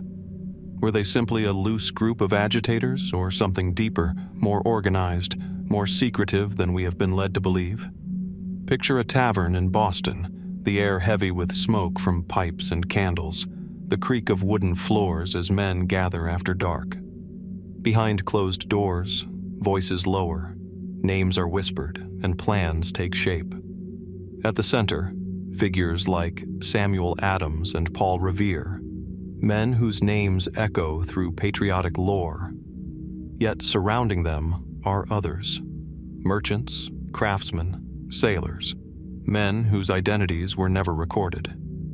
They were bound together not only by politics, but by oath, secrecy, and the shared belief that rebellion required more than open speeches. It required hidden hands.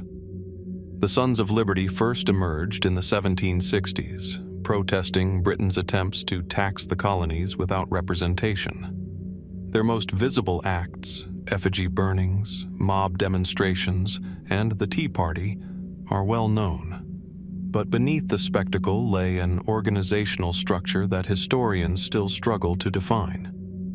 Who exactly were the Sons of Liberty? How many belonged? And how deeply did their influence run?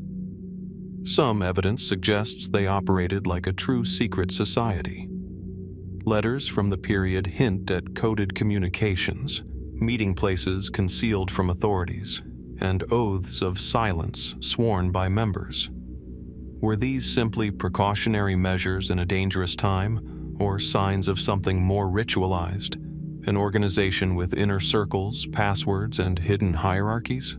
What complicates the mystery is how effectively they concealed themselves. For all their dramatic actions, the names of many members remain unknown. When mobs gathered to intimidate stamp agents or destroy shipments of taxed goods, witnesses often described the men as disguised. Some wore native dress, others simple masks. Were they concealing their individual identities, or presenting themselves as something larger, a faceless society speaking through symbolic action? The secrecy extended even to their most famous exploit, the Boston Tea Party of December 1773. Dozens participated in dumping tea into the harbor, yet historians cannot identify all who were there. Some men later claimed involvement decades afterward, but their accounts are contested. Others may have sworn never to reveal their roles. Did the Sons of Liberty maintain records of membership, lists of those who acted, or did they deliberately erase their own traces, ensuring that the society would always remain more shadow than substance? Speculation abounds that the Sons of Liberty were more than just local radicals. Some argue that they formed a clandestine communication network across the colonies, linking Boston, New York, and beyond. If true, this suggests a level of coordination far deeper than public demonstrations alone. How did messages travel? Did they use couriers disguised as merchants, coded letters passed between taverns, or even secret symbols scrawled in chalk on doors and posts? Others suggest that the Sons of Liberty may have overlapped with or been influenced by Freemasonry. Many prominent patriots were Freemasons, and similarities exist: secrecy, ritual, and the idea of brotherhood bound by higher purpose. Was the society simply borrowing the trappings of secrecy, or was there genuine overlap between the lodge and the Liberty Tree? The evidence is suggestive but never conclusive. Even the symbols they chose deepen the mystery. The Liberty Tree in Boston became a rallying point, its branches hung with effigies and lanterns. Yet why a tree? Was it merely convenience? Or did the Sons of Liberty deliberately cloak their movement in imagery of ancient rites, drawing on symbolism of roots, growth, and hidden strength? Some contemporaries believed the tree itself had taken on a sacred role, a living altar to revolution. Could the Sons have intended their gatherings there to be not just political, but ritual in nature? The British certainly viewed them with alarm, though even they could not pierce the society fully. Official reports describe combinations of rebels, shadowy meetings, and suspected leaders, but rarely with certainty. The secrecy worked. And in that uncertainty lies the lasting question. Just how much of the revolution's spark came from these hidden gatherings, from men whose names we may never know? Today, the traces of the Sons of Liberty are faint. A plaque marks the site of the Liberty Tree. Old taverns boast of their association, yet the society itself left few direct records. Was this deliberate, an erasure to protect its members, or the natural fading of a group that dissolved into the broader revolution once independence became open war? So what was the Sons of Liberty? A loose association of agitators, their secrecy exaggerated by later legend? Or a true underground society with oaths, rituals, and hidden leaders who shaped events from behind the scenes? Did they vanish into history because their work was done, or because their true nature was never meant to be fully revealed? Standing at the site of the Liberty Tree today, one can imagine the shadows of men gathered beneath its branches, speaking in low voices, glancing over their shoulders. Their words have not survived. Their faces are lost to time, but the echo of their secrecy lingers. And so we are left with a question as haunting as it is simple. Were the Sons of Liberty merely patriots in disguise, or a secret society whose hidden hand guided the revolution itself? From the shadows of the Sons of Liberty, whose oaths and disguises left us with more questions than answers, we step into another enigma. This time not of secret societies, but of secret words. Before muskets roared at Saratoga or Yorktown, before France pledged her fleet to the rebel cause, a pamphlet stirred the colonies with fire and clarity. Common Sense, published in January 1776 under the name of Thomas Paine, sold by the tens of thousands and carried from tavern to campfire, remains one of the most influential works of the Revolution. Yet questions persist. Was Paine truly the sole author of its message? Or do fragments of lost drafts suggest that another hand, perhaps hidden, perhaps forgotten, helped shape the words that declared independence inevitable? Picture a small printer's shop in Philadelphia, its presses clattering through the night, the air thick with ink and smoke. Sheets roll out, stacked by candlelight, carrying arguments that struck like thunder against royal authority. But imagine also the earlier nights, before the pamphlet reached the press, when drafts were still scattered across a desk. Some pages bore Paine's handwriting, sharp and hurried. Others, it is whispered, may not have.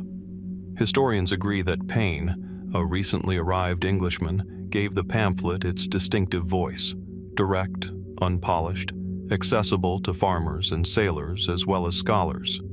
Yet scattered hints suggest that he may not have worked alone.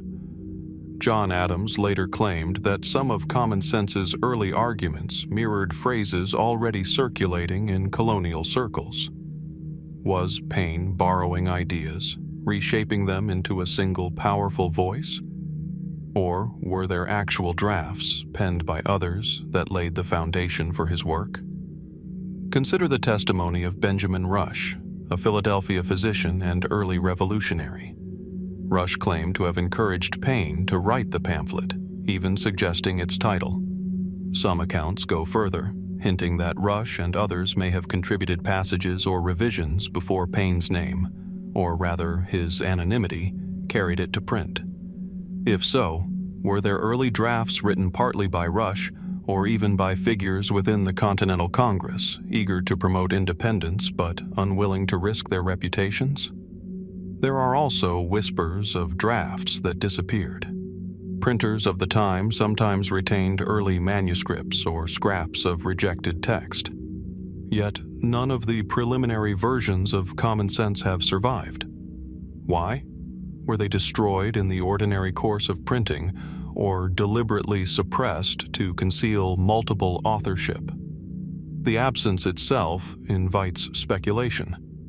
Some historians suggest that John Adams himself may have shaped early passages, though he later criticized the pamphlet for its radicalism. Could Adams, cautious and pragmatic, have offered arguments that Paine then sharpened into more incendiary form? If so, it would explain Adams's unease with Paine's fame. Was he not only opposed to Paine's tone, but resentful that words partly his had been transformed into something he no longer controlled? Other theories push further still. Could members of the Sons of Liberty have contributed drafts, offering Paine raw material drawn from years of underground rhetoric? Their calls for liberty, refined in taverns and under liberty trees, may have provided phrases Paine wove into his prose. If true, then Common Sense was not the work of one man, but the culmination of a secret chorus, its true authors hidden behind the mask of Paine's pen. And then there are the fragments of rumor, that certain lines in Common Sense echo earlier tracts published anonymously in colonial newspapers, their authorship never established. Did Paine draw directly from these? Were the drafts we imagine not physical pages at all, but a patchwork of voices, lost writers whose names never entered the canon? The possibility unsettles the simplicity of the story. We want Common Sense to be the solitary achievement of one outsider, the voice of the people crystallized in a single pen. But what if it was instead a collaboration, its power born from many hands, its drafts hidden to preserve the illusion of unity? What if the Revolution's most famous pamphlet is also its most carefully guarded secret? Standing in Philadelphia today, where Independence Hall still rises above the cobblestones, one can picture the moment when the first copies of Common Sense were carried into the street, sold for a few pennies, read aloud in crowded taverns. The words shook the colonies. They called for independence, not reconciliation. They stripped away illusions. And yet, behind their clarity lies uncertainty. Who first drafted those arguments? Whose words were sharpened, erased, or absorbed into Paine's voice? So what do we make of the missing drafts? Were they simply discarded by printers, their paper reused, their ink forgotten? Were they burned by Paine himself, unwilling to share credit or expose the scaffolding of his rhetoric? or do they lie still in some forgotten archive, pages yellowed and brittle, waiting to reveal that common sense was never the work of one man at all? The Revolution was as much a war of words as of battles, and its most powerful pamphlet emerged from silence as much as speech.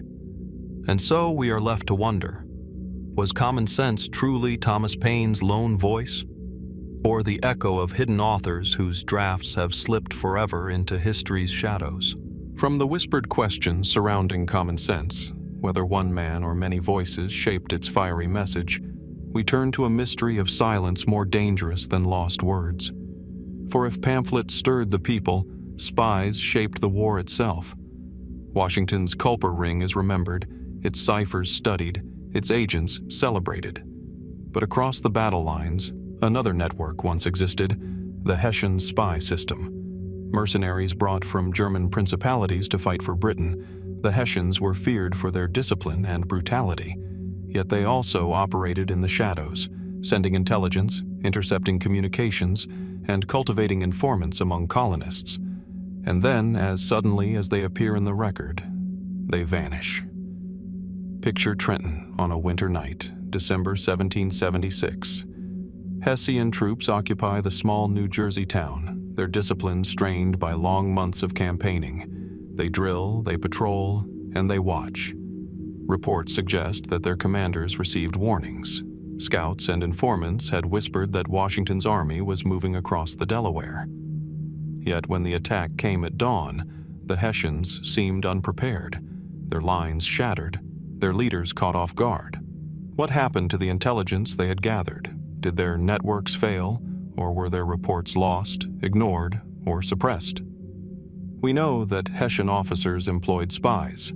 Surviving documents record payments made to informants in New Jersey and Pennsylvania. Some were Loyalist farmers, others deserters from the Continental Army. Still others were shadowy figures known only by initials or code names. But the fragments end abruptly. Whole chains of correspondence vanish. Letters that should exist, records of operations, reports of agents in the field, are missing from British archives. Were they destroyed after the war to conceal failures? Or do they remain hidden, their secrets too sensitive even centuries later? Mainstream historians often argue that the Hessian spy efforts were simply absorbed into the broader British intelligence system. Their records, scattered among military files, were never systematically preserved. Yet the abrupt silence raises questions. Why do we see references to networks in 1776 and 1777 only for them to disappear by 1778? Did the networks collapse after repeated defeats? Or did they shift so deeply underground that even their allies in London and New York lost track of them? Speculation deepens when we consider the geography of Hessian occupation. Their outposts stretched across New Jersey, the Hudson Valley, and parts of Pennsylvania, regions riddled with divided loyalties. Local lore tells of farmhouses used as safe houses for Hessian couriers, of coded messages hidden in barrels of grain, of lantern signals flashing across rivers at night. Yet official records of these operations remain elusive. Were they truly so ephemeral, or were they deliberately erased? Some suggest that the Hessians may have built parallel spy networks, ones that reported not only to British commanders, but directly to their German princes. The mercenary contracts were complex. Loyalty was divided between king and homeland. Could some reports have bypassed British channels altogether, sent across the Atlantic in private dispatches now lost to time? If so, the full story of Hessian espionage may lie not in London's archives, but in European collections, still untranslated and forgotten. There are also more speculative theories. During the war, Washington himself worried about the presence of double agents, spies who pretended to serve one side while feeding information to the other. Were some of the Hessian networks compromised, their agents secretly working for the Continental Army? If so, their disappearance might not have been a collapse, but a quiet dismantling by Patriot counterintelligence. Could Washington's famed secrecy have concealed victories in the shadows? Victories where networks of Hessian informants were neutralized, their silence secured forever? The greatest enigma remains the Battle of Trenton. Contemporary accounts indicate that Hessian officers received warnings of Washington's planned attack. A Loyalist farmer reportedly carried news of the crossing, and patrols noted unusual movement along the Delaware. Yet the reports never translated into effective defense. Were the Hessians complacent, dismissing the intelligence as rumor? Or did their network deliver the truth, only for the chain of command to fail? An intelligence success transformed into battlefield disaster. The absence of records makes it impossible to know. Walking today through the quiet streets of Trenton, or along the Hudson where Hessian outposts once stood, one finds little trace of these networks. Old farmhouses crumble, their cellars silent, their secrets buried. Yet local legends persist. Some claim that caches of Hessian documents remain hidden, buried in chests when retreating troops abandoned their posts. Others whisper of coded diaries held in private collections, their meaning never deciphered. So what became of the Hessian spy networks? Were they simply casualties of a war fought chaotically, their records lost like so many others? Were they absorbed into British intelligence, their identity erased? Or were they deliberately concealed, their failures too embarrassing, their compromises too dangerous to admit? The silence of the archives offers no answer, but it leaves us with a haunting possibility that somewhere, hidden in European vaults or American attics, lie the missing reports of men who moved unseen across the Revolution's landscapes. Reports that might reveal betrayals we have never known, or victories in the shadows that changed the war without a shot fired. And so we are left to wonder, did the Hessian spy networks vanish because they failed, or because their secrets were never meant to be uncovered? From the silence of missing Hessian spy networks, webs of intelligence that seemed to vanish into thin air, we turn to another silence, one that cloaked an entire army. It was August 1776, in the early, uncertain months of rebellion. The Continental Army had faced its first true test at the Battle of Brooklyn Heights, and by all accounts, it should have been destroyed.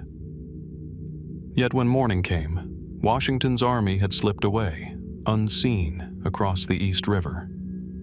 How did an army of thousands vanish under the eyes of the world's most powerful navy? Picture the scene. The waters of the East River rolling dark beneath a waning moon. The skyline of New York little more than low buildings and church steeples. On the Brooklyn shore, Washington's troops crouched in silence, their muskets stacked, their faces drawn with exhaustion and fear. The British Army, confident in victory, waited on higher ground, while ships of the Royal Navy patrolled nearby. The Americans were trapped, pressed against the water with no clear escape. Any conventional move should have spelled annihilation. And yet, impossibly, they crossed.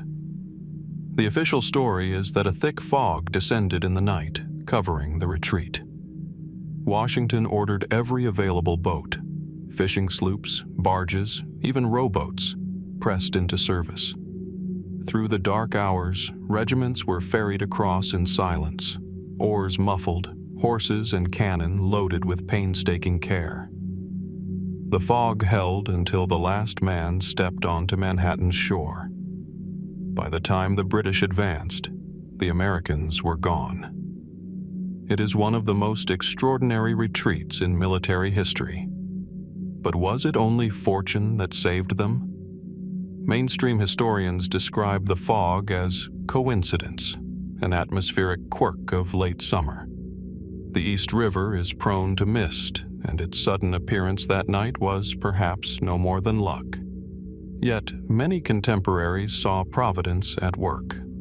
Soldiers swore that the fog was unnatural in its timing and density, rolling in only after the retreat began, lifting only when it ended.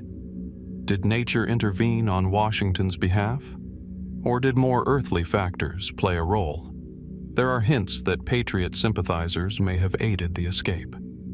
Local boatmen, skilled in navigating the currents, ferried the army tirelessly. Some accounts suggest that Loyalist spies reported the movement to British officers, yet their warnings were dismissed as rumor. Was British overconfidence a factor, blinding them to the danger? Or were their own intelligence networks compromised, feeding them false security? Others point to the strange inaction of the Royal Navy. The East River was narrow enough that a few warships could have blocked Washington's retreat entirely. Yet no such blockade occurred. The tide, some argue, was against the British. Their ships could not maneuver effectively that night. But was this mere coincidence? Or had the Americans timed their retreat with uncanny precision? Did they possess intelligence about tides and patrol patterns that we no longer see in the surviving record? More speculative still are the whispers of deliberate British restraint. Some have suggested that certain officers may have hesitated to strike a final blow, whether from miscommunication, caution, or even quiet sympathy for the colonists. Could there have been secret orders to hold back, perhaps in the hope that the rebels might yet seek negotiation rather than annihilation? If so, the escape was not only a miracle of fog and fortune, but of politics hidden from the battlefield. Archaeological traces of the retreat are elusive. The boats used that night left no mark, and the paths trodden by exhausted soldiers have long since vanished beneath city streets. Yet fragments of oral tradition remain. In Brooklyn and Manhattan alike, families once claimed that their ancestors provided boats, housed soldiers, or guided Washington himself. Some of these stories conflict, others embellish, but together they suggest that local civilians may have played a larger role than history records. Could hidden safe houses and secret guides have enabled the retreat, just as they aided spy networks elsewhere?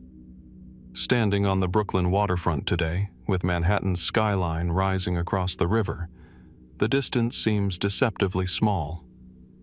Yet in 1776, for men huddled in silence with the enemy poised to strike, it must have felt an ocean away. The river was both lifeline and trap, and the fog that cloaked it remains the most enigmatic ally of the Revolution. So what truly happened at Brooklyn Heights? Was the retreat saved by chance, by the sudden roll of mist across the water? Was it careful planning by Washington and his officers, timing their movements with tides and weather in mind?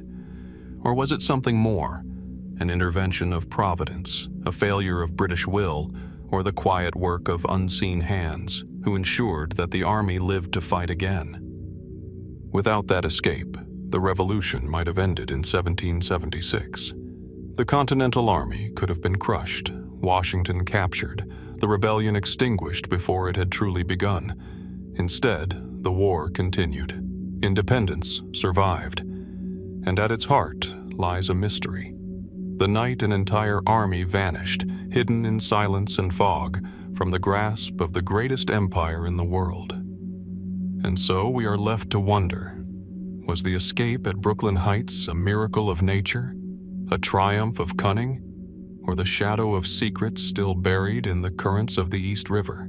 From the fog-shrouded escape at Brooklyn Heights, when an entire army seemed to vanish into the night, we turn now to another disappearance, one that still glimmers in the imagination.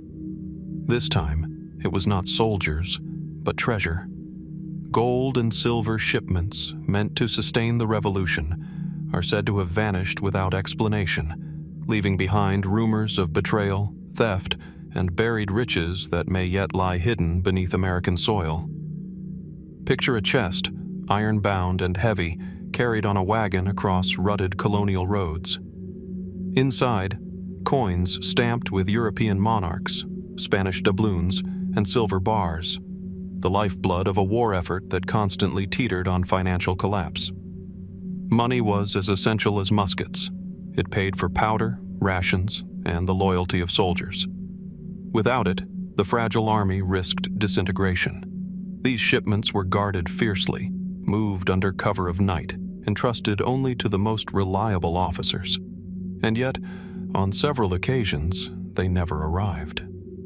One of the most enduring stories centers on a shipment from France in 1781. French gold, secured through loans and alliances, was sent across the Atlantic to support Washington's army. Records confirm its arrival in Boston, where it was to be transported south to aid the decisive campaign at Yorktown. Yet, along the route, part of the treasure vanished. Some accounts suggest it was stolen by bandits, others that it was hidden by officers who feared capture by British raiders.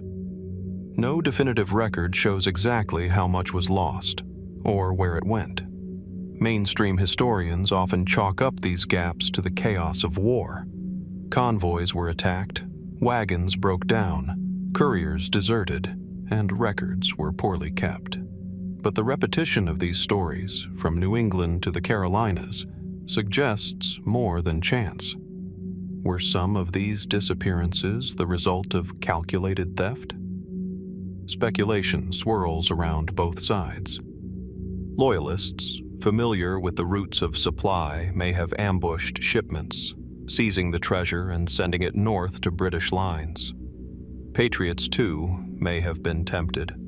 Officers or soldiers taking advantage of confusion to enrich themselves or to secure resources for local militias rather than Washington's Central Army.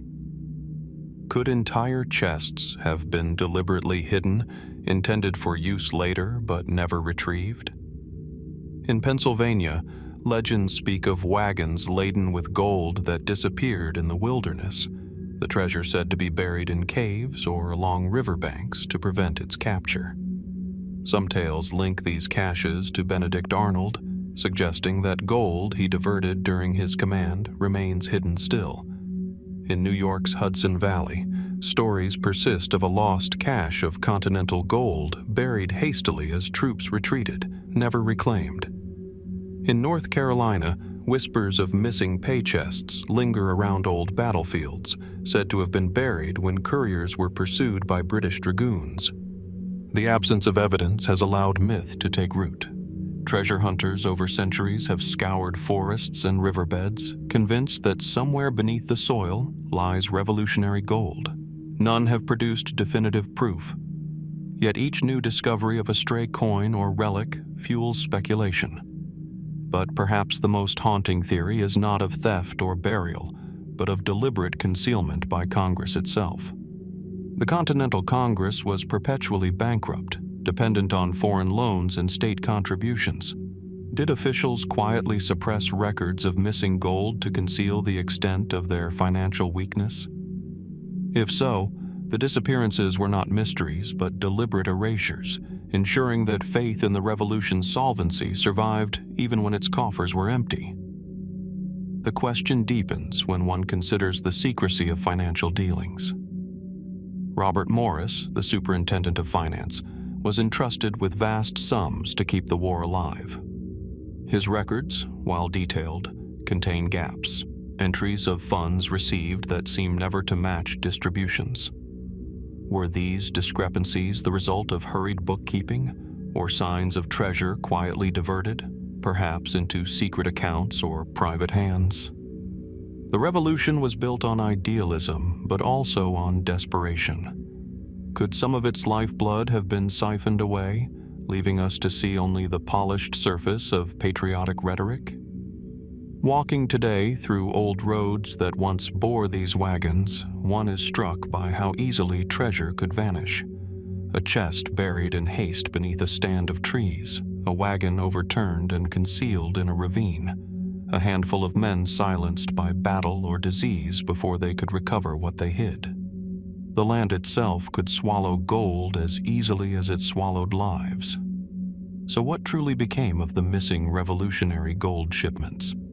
Were they stolen by opportunists, hidden by patriots to prevent capture, or quietly erased from record by leaders who could not afford to admit loss? Did they dissolve into the economy over centuries, coins spent in taverns until their origin was forgotten? Or do they still lie buried, waiting in silence beneath fields and forests?